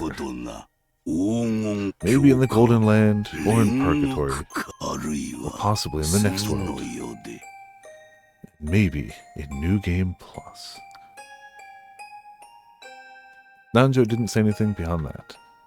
With a motion made smooth by familiarity, he pushed the button on the table that would release the auto-lock. Then, after looking at Kinzo's back one last time, he left the study. As he did, Genji's voice came from the hall. You are ready, master. I will now carry in your dinner. It may be my final dinner. I must savor it. Well, the thing is, if his entire world has become that room, then technically, couldn't just leaving that room be considered him passing to another world? I don't know. It's been years. I think his whole world is that room. Please prepare it, as you wish. And are your preparations complete as well, master? He becomes a chessboard in another world and gets frustrated and sick because he keeps getting spun around. Indeed, in the time leading up to this day, this room has been carefully wrapped in a multitude of barriers. Even if her roulette chooses me, I will definitely repel it. I will remain alive and will surely become one of those who reach the Golden Land. I shall repulse the visit of the Reapers trying to drag me off to the land of the dead. I mean, it worked so well the first time. Flawlessly, even? Excuse me. I have come to serve your meal. Shannon entered the VIP room, bowing her head and pushing the serving cart. The young woman by the window, gazing out into the supposedly empty darkness, was definitely that witch. So it is Shannon this time. How long it's been. Oh. Your face isn't nearly as pale as it once was. I can see you're no canon. I hardly recognize you. Thank you very much. Shannon solemnly prepared dinner.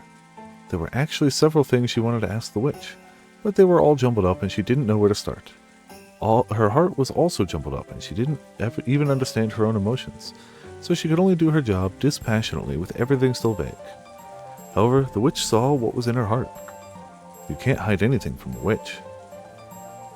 I won't apologize. I am a witch after all. Apologize for what? Come now. Canon must have told you about it. I only rescued your life because of my mischievous spirit. There's nothing more than a seed I sowed so I could watch your love grow complicated, become twisted, and fail. I imagine some people think it's more fun to hear about love than to have it. You couldn't possibly be trying to thank me, right? I am. No matter what kind of ulterior motive you had when you gave me the magic of love, it doesn't change the fact that I received it from you. So even if you sowed that seed knowing that the two of us wouldn't be able to stay together for life, I won't hold a grudge against you. Seems furniture is dull after all. How dare the furniture not bite the hand that feeds it? Look, the sentence makes sense here. But even just saying it felt weird. This is where I show my skill by cooking it into something interesting. I don't understand what you're thinking, Beatrice Nama. You are a great witch, and people like us don't even reach your feet. No, Canon reached her feet. I assure you, Canon reached her feet. Nor can we even imagine your grand thoughts. But there's at least one thing I can say. なんだ She does, mostly Battler.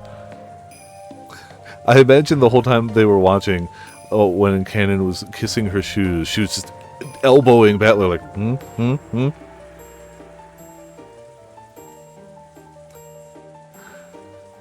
Did you finish Marriage Talks on Discord? We didn't.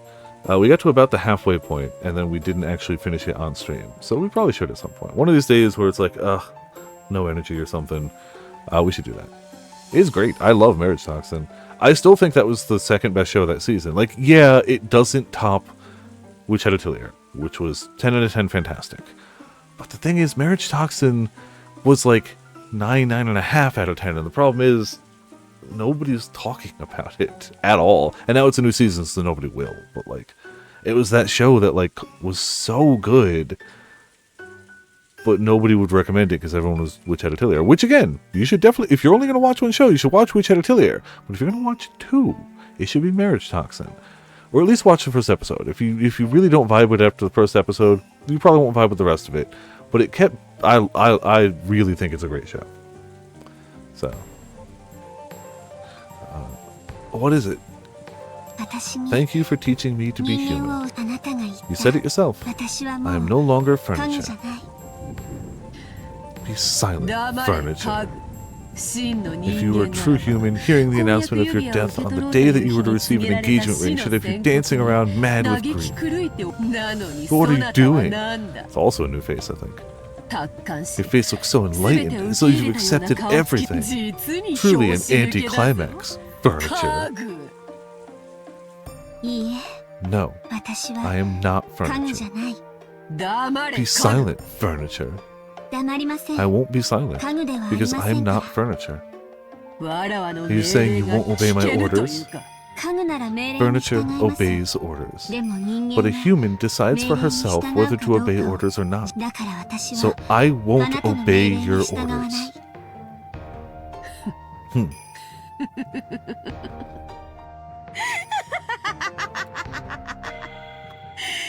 I take back what I said. You really are interesting. If I hadn't sowed those seeds, you probably would have allowed the ceremony to control your fate without clinging to any emotion. But now you've grown to become something truly interesting, something that will entertain me to no end. That is well, for I am not fond of boredom.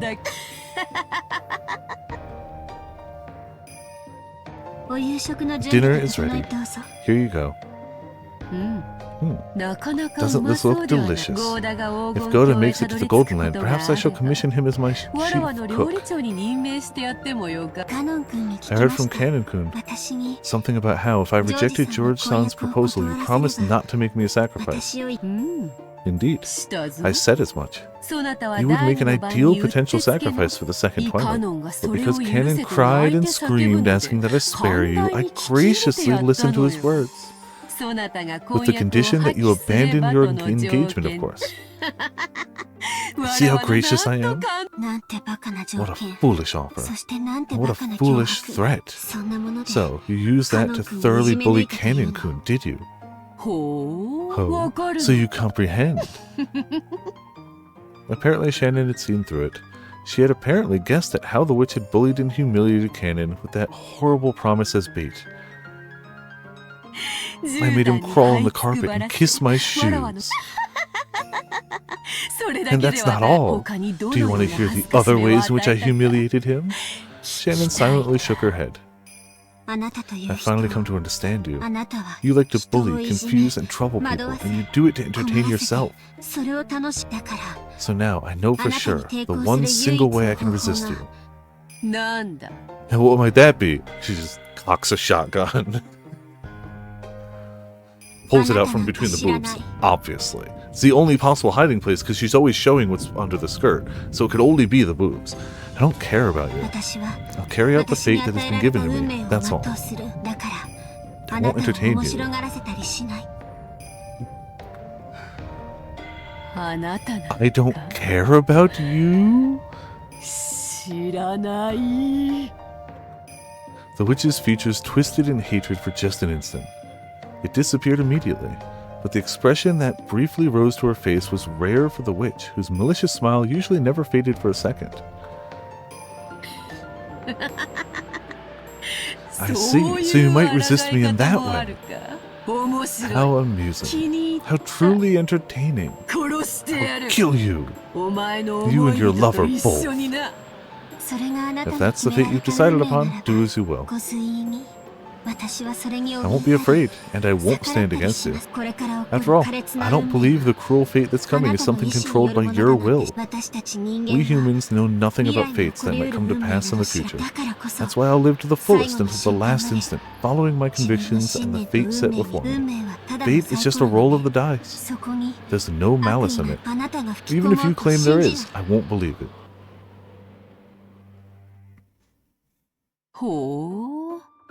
Stop calling her a hoe. So even though you've quit being furniture, you have no fear of death. It seems you believe this will bore me, but you couldn't be more wrong. The thought of seeing whether you can hold on to that view until the last moment merely serves to intrigue me more and more. I can't stand this.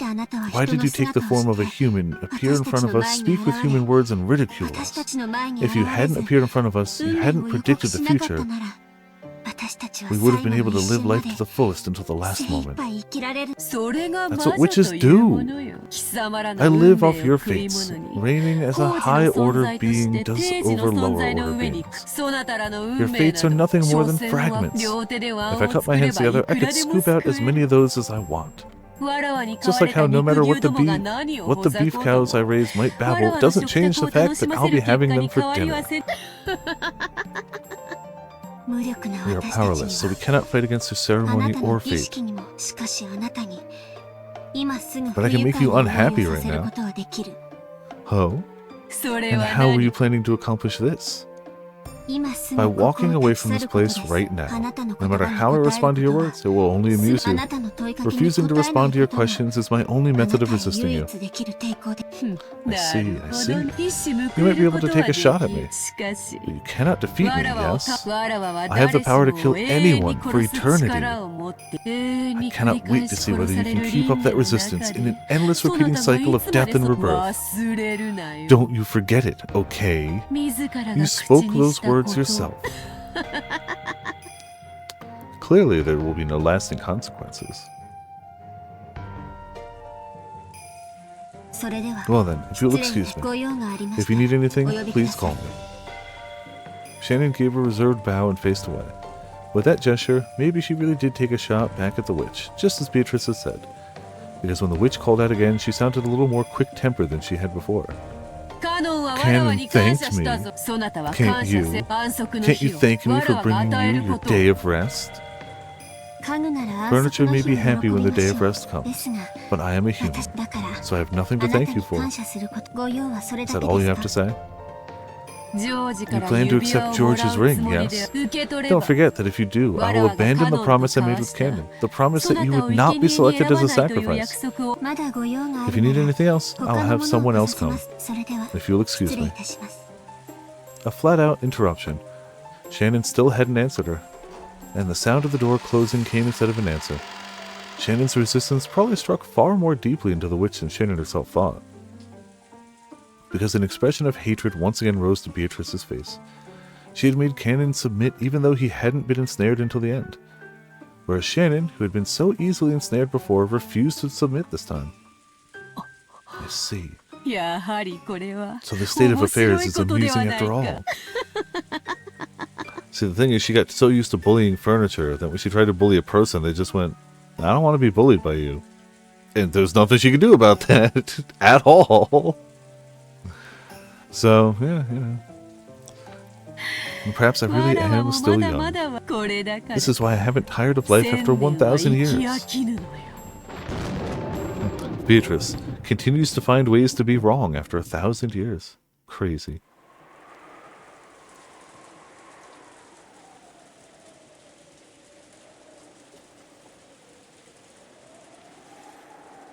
This was most fabulous part of the family conference. Dinner. In the past, when Kinzo had been serious about the conference, he'd taken everyone's yearly gathering for dinner very seriously. because anything embarrassing that occurred during the dinner would cause the deepest shame for him as the host. Dinner. Yep. Yeah, that's the first time we've seen her actually perturbed, like in any meaningful way, even any slight way. Yeah. Look, cheering for Shannon is awesome, but I'm still going to say Jessica's best girl right now. That might change, but current standings have Jessica best girl. But Shannon not being furniture is fantastic for Shannon and does move her up regardless. Because I wouldn't want to date furniture. So, you know. Because anything embarrassing that occurred during the dinner would cause the deepest shame for him as the host. He'd given Natsui stern orders to avoid embarrassments at all costs. Don't embarrass me. Nothing's more important than me not getting embarrassed. Played a game about that.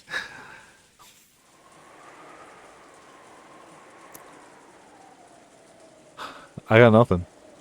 You're not wrong. I got nothing. There's nothing, like, what could I possibly say to that? I have put like 12 hours into date everything.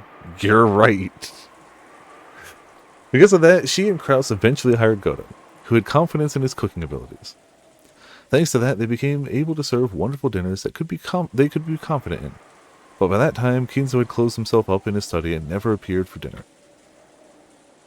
Maybe you could call that ironic.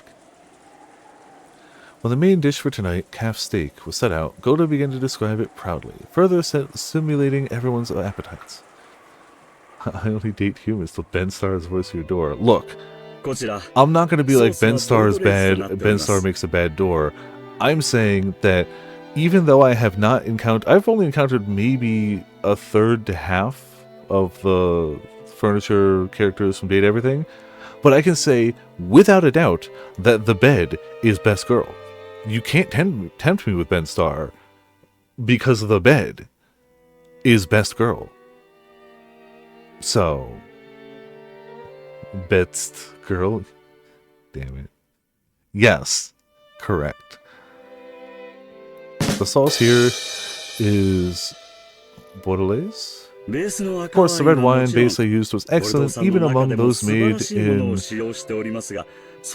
Bordeaux. But in addition, I prepared an original blend of this house, a blend of choice alcohol from around the world to further deepen the taste. This sauce is limited to this year. I sincerely hope you all enjoy your meal. Isn't that wonderful? Look, again, I ain't hating on Ben Starr. But besides the fact that, like a door with a single hinge, I don't swing that way. Also, the bed just appeals to me personally. I like naps. She is a nap time lover and soft. Best girl. It's undeniable. Isn't that wonderful? However, isn't Bordelaise sauce common in French cooking? Ben Star will do anything for money. Look, good, because he keeps giving 120% to all the things he's doing for money, and it's only made the gaming world a better place. I've stated this before, but I don't know if you've been here when I've said it, and I believe this wholeheartedly. As somebody who actually really enjoyed Final Fantasy XVI, I thought it was a very enjoyable game, and I've already replayed it and loved the DLC. I still think that the best thing to come out of Final Fantasy XVI is introducing the greater world to Ben Starr. I still think that's the best thing that has come out of that game. And that's even considering Soken's soundtrack or some of the most hype action bits of any modern game. I think Ben Starr on the public stage has still been the best part of it. Because damn. It almost seems like using alcohol from outside France with this is heresy. Kraus-sama, shut up. Do you know how to cook? Have you ever cooked a meal in your life? Shut up, you rich bastard. Obviously he doesn't say that, but you know. Definitely hired him for a role of Forever Cold? No. Definitely not. I'm glad that he's in a lot of things, but he definitely seems to have a close relationship with Square Enix specifically right now. But it's not like he's exclusively in Square things, but Today is the annual family conference. As a dinner for those who normally live far away and who have traveled far from across the world to gather together, I realized it would be most fitting to have a sauce made from a blend of fine alcohols from all over the planet that have never met each other before. So I had it specially prepared. You see a lot. I mean, it just makes sense. Whether he'll be like, I think the funniest way they could do it is make him like a bit character. Like, not even like a main, just like a person who shows up for like 3 lines in one town. Maybe gets a name. Like, while that would be funny, I do hope, honestly, that they continue to not voice Hildebrand. I think it is made better by the addition of you adding whatever voices you want to attribute to Hildebrand. But that would still be funny. I just hope they don't actually do that. Wonderful! A truly wonderful cook. That's what you are. Food and medicine work twice as well if you sell it right. Ben stars Uriachi. Ooh. It's already twice as delicious as normal food, and the advertising's making it twice as good as that. The taste keeps doubling and doubling. I don't know if that's how flavor works, but okay. Come on, Nissan. That question of yours was obviously a plant. No doubt about it. You totally set Goda up to steal the show on that one. You think so? I thought there might be some people here who didn't notice that today's food was in the French style. After all, Ava just said that avoiding butter was a virtue, but that's the Spanish style. Yeah, French cuisine is basically butter and wine. Sometimes there's other ingredients, but butter and wine. That's why it tastes really good, to be fair. It's the butter. Well, I guess they do share a border, right? That's not what I meant. Will you please not take a part of the conversation out of context and make stuff up? It's a very delicious sauce. Like, mind you, not that I am any expert of French cuisine, but I've just seen enough, like, random cooking shows that whenever they're making something of French cuisine, it's like, and then you add the butter, and then you add the butter, and then you add the butter, and then you add the butter, and then you add the butter, and then the reserve butter, you add that to the rest of the butter to add to the butter, to add to the butter. And then you finally grate some butter on top, and then you brush butter onto it, and then you soak it in butter, and then fry it in butter. Okay, frying things is not necessarily French cuisine, generally speaking, but whatever. It's a very delicate sauce, a delicious sauce. Goda-san, you certainly are amazing. It's a great honor to receive your praise. You've been to restaurants? Yes. This is true.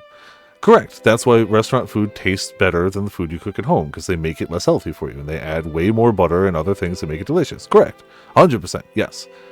That is true. That is an accurate statement. 1,000,000%. Yep.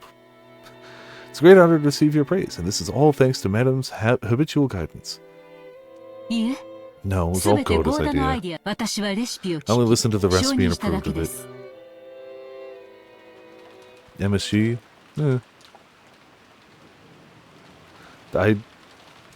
Look, MSG is a seasoning. I fear MSG about as much as I fear salt. In that, I guess if somebody added a ton of it, but like, it's a seasoning.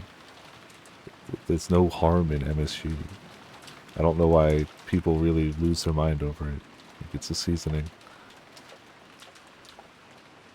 Yeah, I wasn't saying you specifically do. I've heard so many people like, oh, it's MSG, like, huh? Like, yeah, it was seasoned. Sure, okay, fine. People be like, it only tastes good because of the MSG. Yeah, it only tastes good because you salted it too and used some butter. It's called seasoning things. You're continuing to. It's an acronym, so it's scary. Yeah.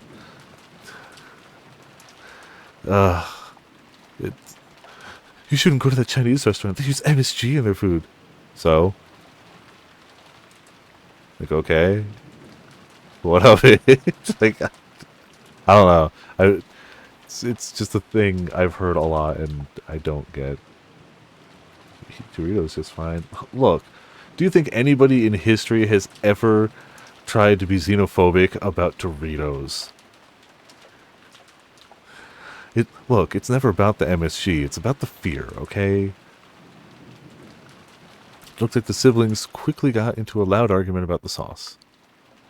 Cool Ranch hater. Yes, I am. But not because it might have MSG, but because it has Cool Ranch. But for the most part, dinner proceeded peacefully.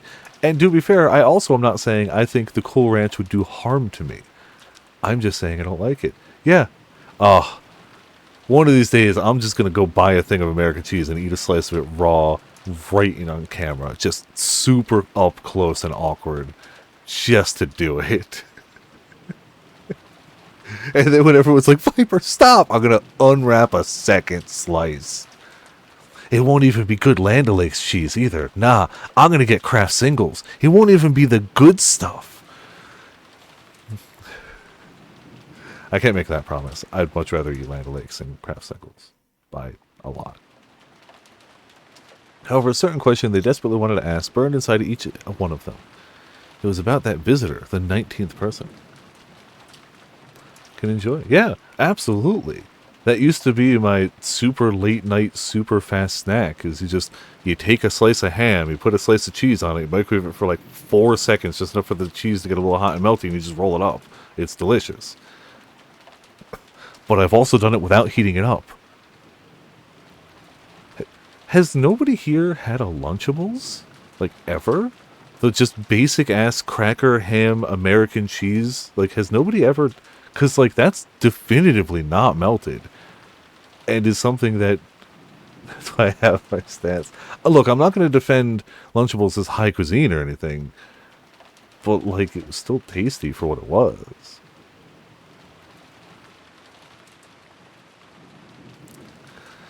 Y'all are... I can't even say you're necessarily missing out, because it's not like I consider it high cuisine either, but it's far from disgusting. It's about that visitor, the 19th person, the Golden Witch. In actuality, Ava and Rudolph and the rest were very much on their guards during this meal, not being exposed to its horrors. If the mystery guest was ever going to be introduced, this dinner table would be the most appropriate place to do it.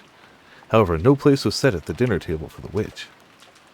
The family conference would begin in earnest after the meal, and previous experiences told them that it might last until deep into the night. The amount of...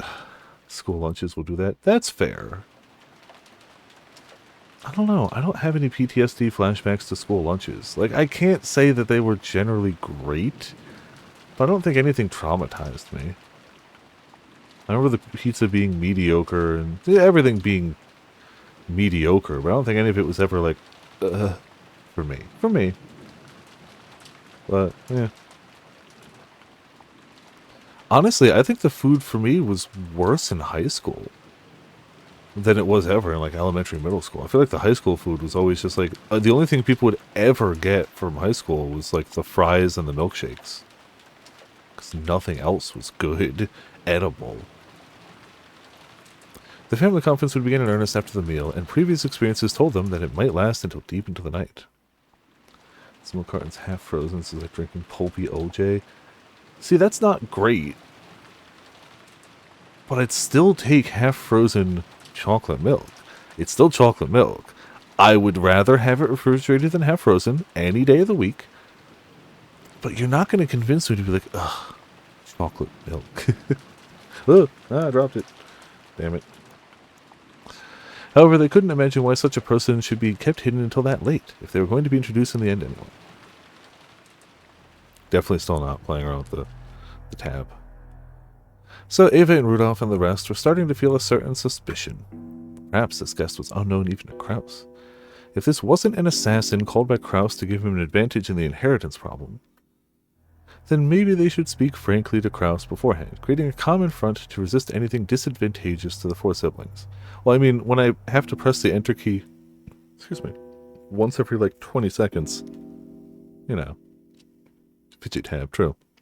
Which is funny because I have the literal fidget cube here, but I don't use this on stream too often because I feel like it picks up on the mic. You can hear the click clacks because it's metal. So I don't often use this one. I used to more often, but like I feel like it just picks up on the mic, and even if it doesn't, like, you know, What is that belt on Ava's shoulders for?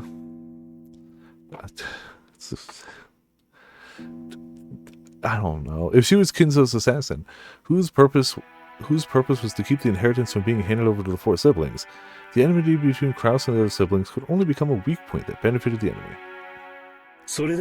Well then, please enjoy at your leisure. When he finished explaining the reasoning behind the table setting and the cooking, Goda tried to leave the room, but Kyrie called him to a stop with a small voice. Hi, Kyrie-sama. Yes, Kyrie-sama. What is it?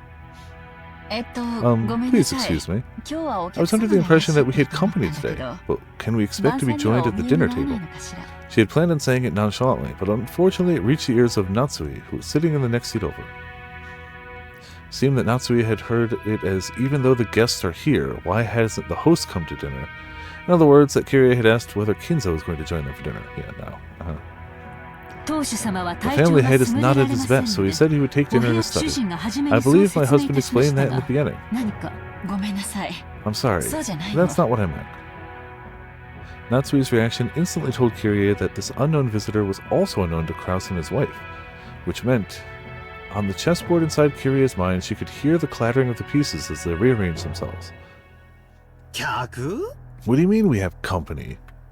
Battler, who had been sitting next to Natsui, seemed to have heard Kyrie's words without misunderstanding them. Thinking it strange that someone else would be invited to today's family conference, he spoke up incredulously. And thanks to that, the uncomfortable feeling building in the siblings' chest suddenly exploded. Everyone looked at Goda at the same time. Judging by their reactions, it was clear that no one here had invited that mystery woman. For an instant, Goda was startled to find everyone's gazes gathering on him, but because of his naturally vain personality, this actually gave him a feeling of superiority. Therefore, he answered in an extremely calm and graceful manner. Hi. Like it's a zip-up? Because it is. You don't zip up your suits? You don't have wealth, obviously. That is correct. Our guest wanted to eat alone in the VIP room and is being served there. That extremely graceful and reasonable response of Goda's made it obvious to everyone that a 19th person, a visitor, existed. The VIP room? A guest? What? Who are you talking about? Natsui's words echoed the question that everyone who didn't know about the appearance of the Golden Witch was thinking. For a while, Goda was disoriented, caught completely off guard by this sudden interrogation. This was a guest who had been treated with such deep respect. He hadn't imagined that Kraus and his wife might not even know about her. The guest is, Beatrice-sama. Beatrice! See? Beatrice came! Ooh. Not yet, because Battler hasn't kissed her feet. Maria had been telling the other cousins over and over again that she had met Beatrice that day. The cousins had answered flippantly, but they hadn't believed. So their eyes grew wide. Sorry. I totally thought you were joking, Maria. So, she really was there? By Beatrice, you mean that Beatrice with the gold? Ooh! I've been saying she exists the whole time! No one believes! Sorry, Maria-chan. That's not how we meant it. After learning that everyone had doubted Beatrice's existence, Maria, who had been in a good mood all day, completely lost her cool. Upside down cross as a zipper hoodie. A handle like some Chuni Edgelord. Yeah. Like some Chuni. I don't know. He doesn't currently actually strike me as a Chuni Edgelord, but he could easily pivot to it. George, who sat in the next seat over, tried frantically to calm Maria. Goda, is this some sort of dinner entertainment? Quite a performance. Aniki, quit playing dumb. You called her here, right? Oh, definitely, yes. Called? Called whom? From where? Ne-san, let's be clear about this. Who is she? Surely you aren't going to tell us it really is the Beatrice from that portrait, right? I don't have a clue what you people are talking about. Goda, you really aren't joking, right? I was just ordered by Genji-san. Call for Genji. Immediately. I have a headache. When Natsui yelled, Goda sped out into the hallway. The sound of the door being thrown open was a spark that suddenly set the dinner table ablaze. So, you're saying you're in the dark too, Aniki? Who called her? What was it, Dad? I I don't know anything about this. Seems you people think I've been pulling the strings behind the scenes, but there's a huge misunderstanding. Calm down, Krasny-san. We've gone past the stage of skirmishing with each other. If you're saying even you don't know this mystery person, then something crazy's going on.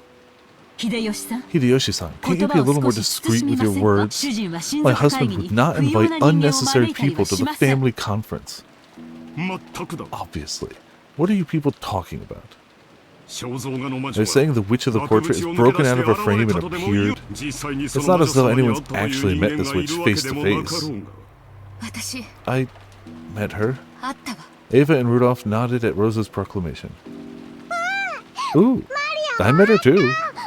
Uncle Kraus, believe it. Believe Mama. Unless she says she doesn't beat me, then don't believe her ever. The brief tension was broken, and Maria also started to make a ruckus. By now, the room was thoroughly wrapped in chaos. I don't have a clue what's going on. So what does it mean? Does it mean the witch who gave grandfather the gold is showing up as a special guest this year? But is that really true? They just believe and let go. Yeah, of course. Rosa didn't see it wrong, did she? I met her too! Ooh, ooh, ooh, ooh, ooh, ooh, ooh, ooh, ooh, ooh, ooh, ooh. There's definitely a remix of that. There is a 0% chance that doesn't exist. That somebody took her ooze and has made just like a beat out of it. It exists. I believe that with all of my soul. Aunt Rosa, are you sure? Yes. Maria and I met her, and we even talked to her. I met her. Also, she gave me a letter? Now could be a good time to bring that up? That was definitely a witch. Believe me, I definitely didn't see it wrong, or hallucinate, or anything. What on earth was that? Also, she gave me a letter that said to read out at dinner. In the instant before the typhoon arrived, Rosa definitely met a witch in the rose garden. But the scene had been so hard to accept as truth that the more she spoke of it like this, the less she understood what it was she had encountered. Ironically, since she was losing her composure, the more frantically she tried to cling to her claim, the more confused and hazy the thing she was describing became. There is. I just knew. Like, it had to. Honestly, it's the fact that Beatrice Genji existed that made me just be like, I could say almost anything, and that sounds even remotely logical, and it will exist. I also met with her. I greeted, well, I couldn't call it that. I exchanged a few words with her. Well, yeah, that's the thing. Like, so the Umineko community interacts with so few people outside the Umineko community that it's just a shitpost machine. Like, that's it. They've already discussed the game. They've already finished the game. So it's just, memes. And like, I'm not even saying that's bad. I'm just saying that's what it is. 17 years old. Yeah, of course. It's definitely not something that Rosa-san just saw wrong. Kirie-san, are you serious? Yes. But she didn't tell me her name, so I can't say for certain that she was Beatrice. However, and sorry if this is subjective, but her portrait got sexier. But since I met her in the entrance hall, I was able to compare her face with the portrait. My first impression was that this portrait has to be hers. This is all just subjective. That isn't possible. In the first place, where did that woman come from? The only boat arriving today was the one that brought all of you here. Was she on that boat? Well, it's hard to say for sure. Of course, I don't remember any woman like that getting off the boat with us. Oh, is that all? Can you prove there wasn't a boat besides the one we rode on? You can't. You can't prove one didn't arrive.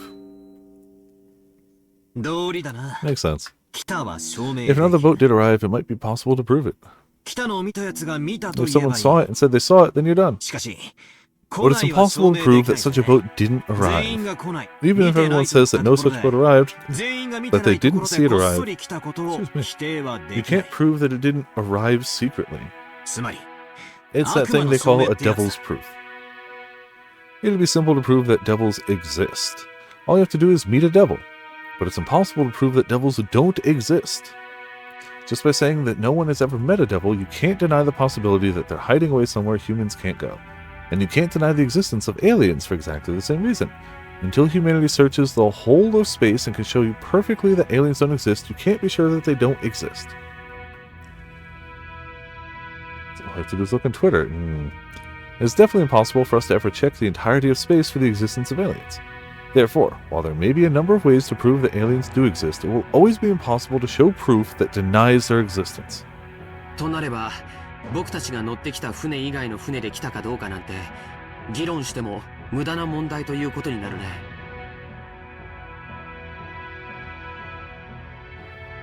So any discussion about there being a second boat would just be a waste of our time. 僕たちと一緒の She 船に wasn't on the は boat いな with かった。 us. それだけが事実 That で、 is as それ以 yeah, 外 that の much 方 is a 法で、 fact. So she must と have にか arrived く on this この island through 島に some other 訪れたこと means. になる。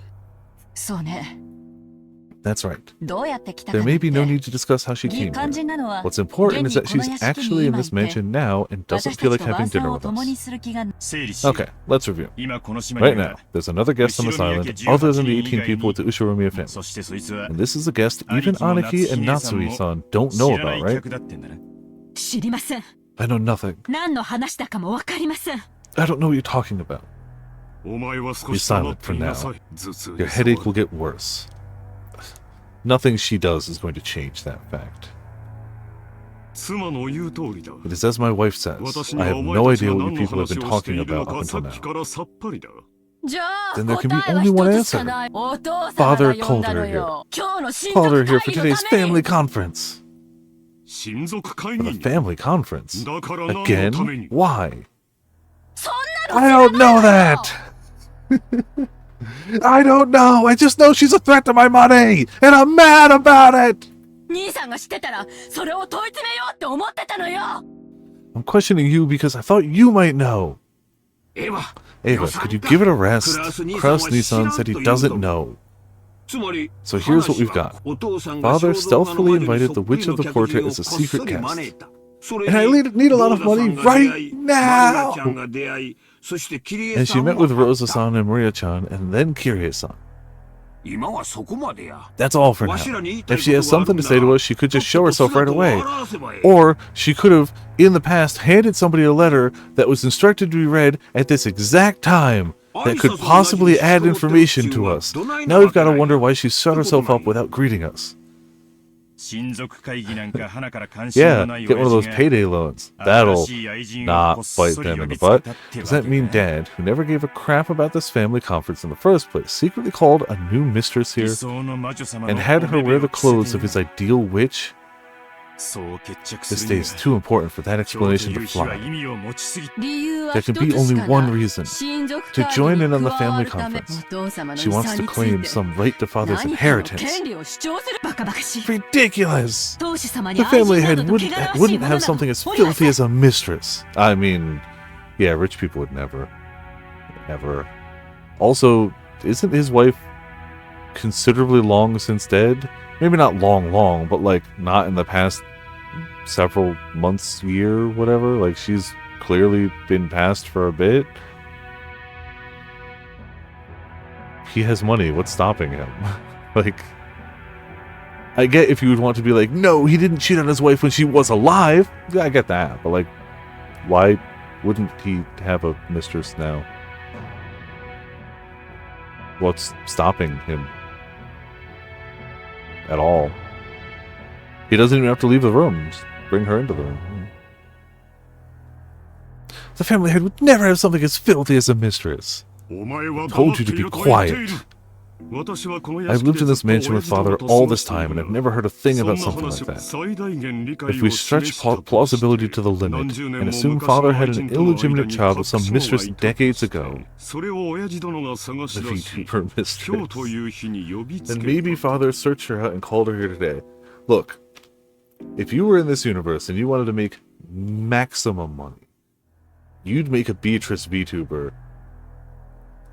Which I know would be very difficult since the internet wasn't a thing, YouTube wasn't a thing, and VTubing technology wasn't a thing. However, you'd find a way and you'd broadcast it explicitly to this household and you'd have the world's biggest whale. Yeah, you'd have one subscriber and infinite money. And the best part is, you wouldn't even have to be nice to him. The more shitty you were to him, the better it would be. You'd only make more money.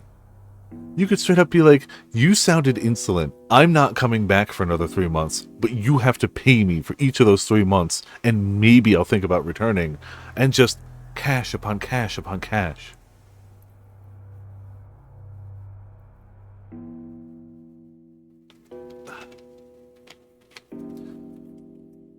Then maybe Father searched her out and called her here today. Is that what you're trying to say?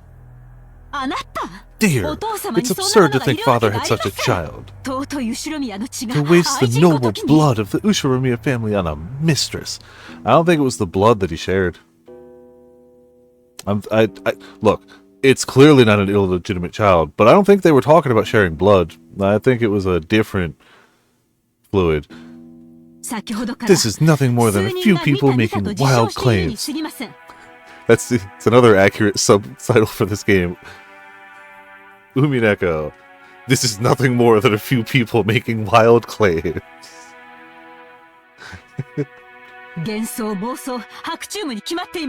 It's obviously a fantasy, a delusion, a daydream. Or is everyone taking part in some kind of act to trick my husband? Yeah, YouTube is too big. What act? If anyone's acting, it's you. Quit it, Aniki. Natsui-san may be a bit over vehement, but she's right.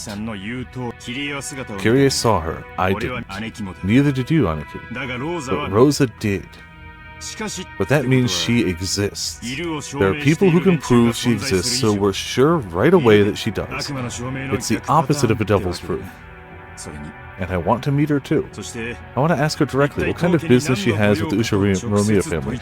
I like that this is the first person who's been like, wait, she's in this mansion? We could just go talk to her.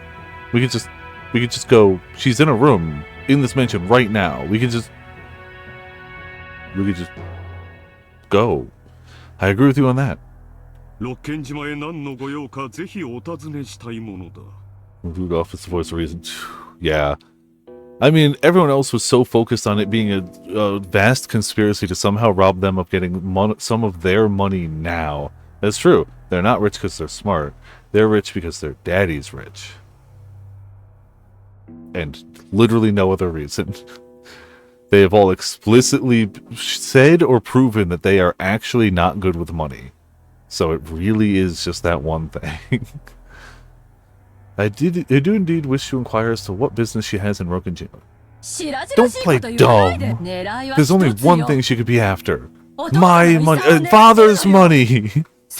We should work out our future plans with a lawyer who's hot on inheritance issues. If the mistress claims equal rights as mother, then our shares will be cut in half. Wait a second, everybody. Genji-san will come very soon. He knows everything. I'm sure he'll answer our questions. Until then, let's stop talking about this. Hey, you kids. Sorry, but the adults have to start talking about something complicated. Money is not complicated. Y'all just greedy. Return to the guest house. Rosa yelled at the children, slightly overcome with emotion. The children didn't understand why they were suddenly being yelled at this time, but Ava and the rest realized it too late. They were talking so bluntly about the filthy topic of the inheritance right in front of the children. Of course they'd wouldn't want their children to remain.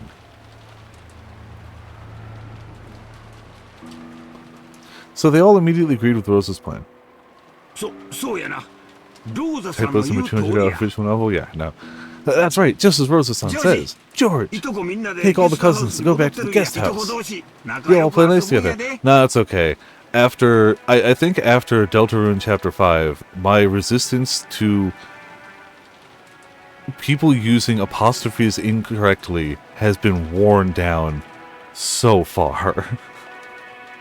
Cause jeez. It's crazy. It's intentional, but it's crazy. That's right, just as Rosa-san says. Sure, take all the cousins and go back to the guest house. You all play nice together. Georgie, George, do as you're told. Take all of the cousins and leave right now. Wait a second, Mother. We still haven't finished eating. Ooh. And dessert hasn't even come yet. Ooh. We'll have Goda-san take dessert to the guest house. So leave. Also, Rosa, you haven't read the letter. Jessica, from here on, the adults will be talking together. Go. Sure. Even though I'm still eating. Well, guess I won't be the only exception. Thanks for understanding, Battler-kun. But you sure are lucky. Did he finish his meal, huh? Why? I'd want to leave if I could. Oh, yeah, no fair. Because it's not like she's going to be allowed to say anything. She'd be better off just leaving and having Rudolph say later, hey, this is what happened. It would be better for her in every conceivable way. It is messed up that she is forced to stay here, but not allowed to contribute or say anything. I bet. My dad sucks. I'll let you adults enjoy your happy family chat about the inheritance. I will also leave my seat. At any rate, it appears my turn will not come tonight. Nanjo quietly rose to his feet. From his seat at the furthest corner, he had been calmly watching the whole discussion without butting in. Surely that reaction of his was very adult, just what you'd expect of a calm old gentleman. When Nanjo rose from his seat, it ended up encouraging the others who were supposed to leave. The children noisily rose from their seats, and as they hurried into the hallway, the servants returned. I apologize for taking so long. I've called Genji. I was checking to see that all of the doors and windows were shut, so it took me some time. My apologies. Unfortunately, it's both the 80s, Japan, and wealthy culture. And you could honestly take any one of those three, two, let's say, and it would be like, yeah, they're not going to respect the place. But all three... Not trying to say that Japanese inherently do not respect women, but I am saying that it is a very patriarchal society, especially in the 80s, and especially when wealthy. I would say the wealth is a non-area determinant part of this, because boy howdy, does that apply to any wealthy area. It sure does just end up being, man... Japanese culture is way worse even today. Yeah, I haven't heard... Mind you, anything I've heard is what I've heard. I have not been to Japan. But yeah. Come on, children, to the guest house. Goda-san, my apologies, but could you carry the children's portion of the dessert to the guest house? Huh. Is that what you wish? It seemed Goda wasn't amused to see the dinner he'd worked so hard on interrupted like this. He sent Natsui a look as though asking her whether that was really okay. Do as Rosa-san says, and it will not be necessary to set out dessert for us. Do not approach the dining hall until we call for you. Tell the rest of the servants to do the same. Understood? Jeez. That's lower than I would have expected.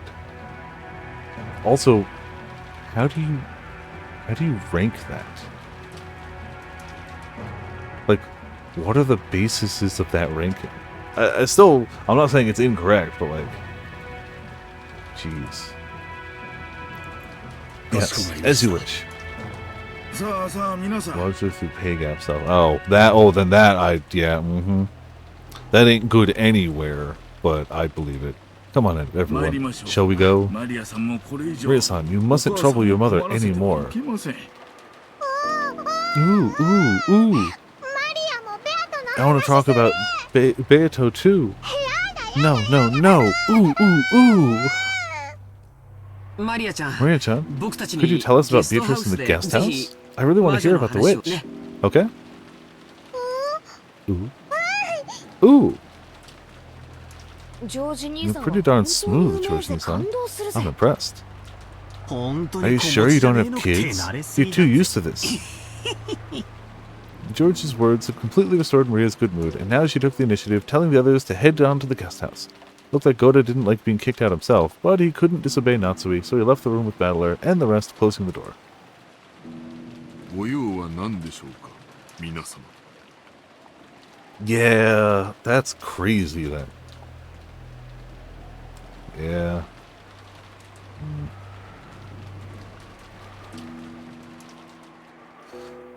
Is there some way I might be of service, everyone? Yeah, there sure is.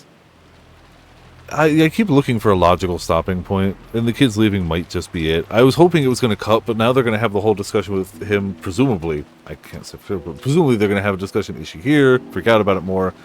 So yeah, the kids just left might be the best logical one we're hitting.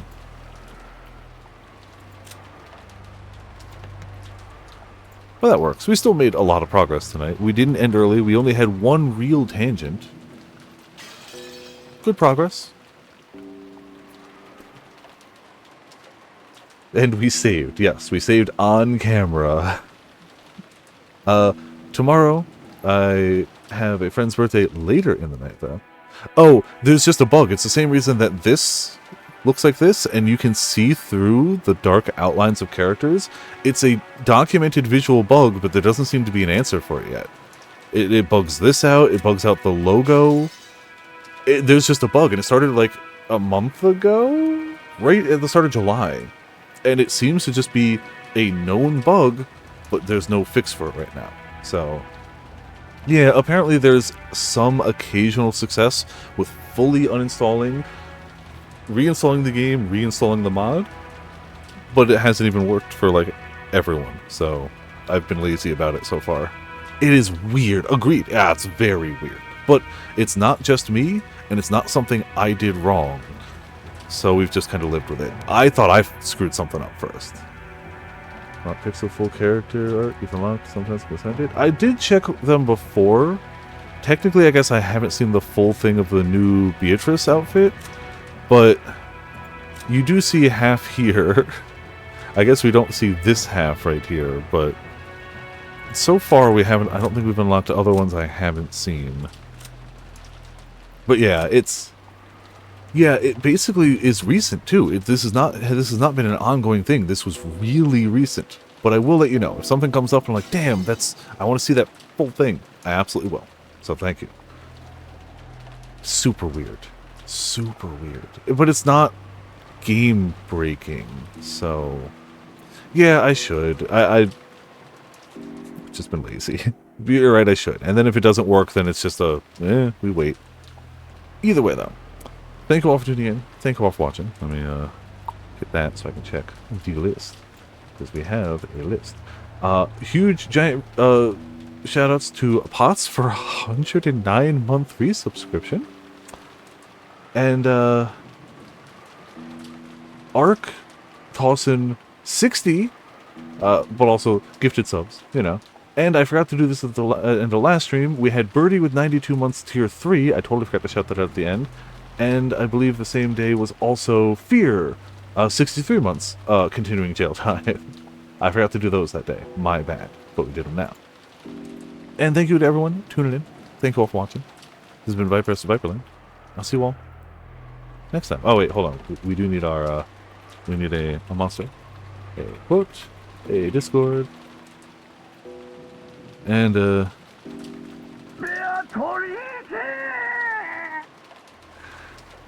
bye.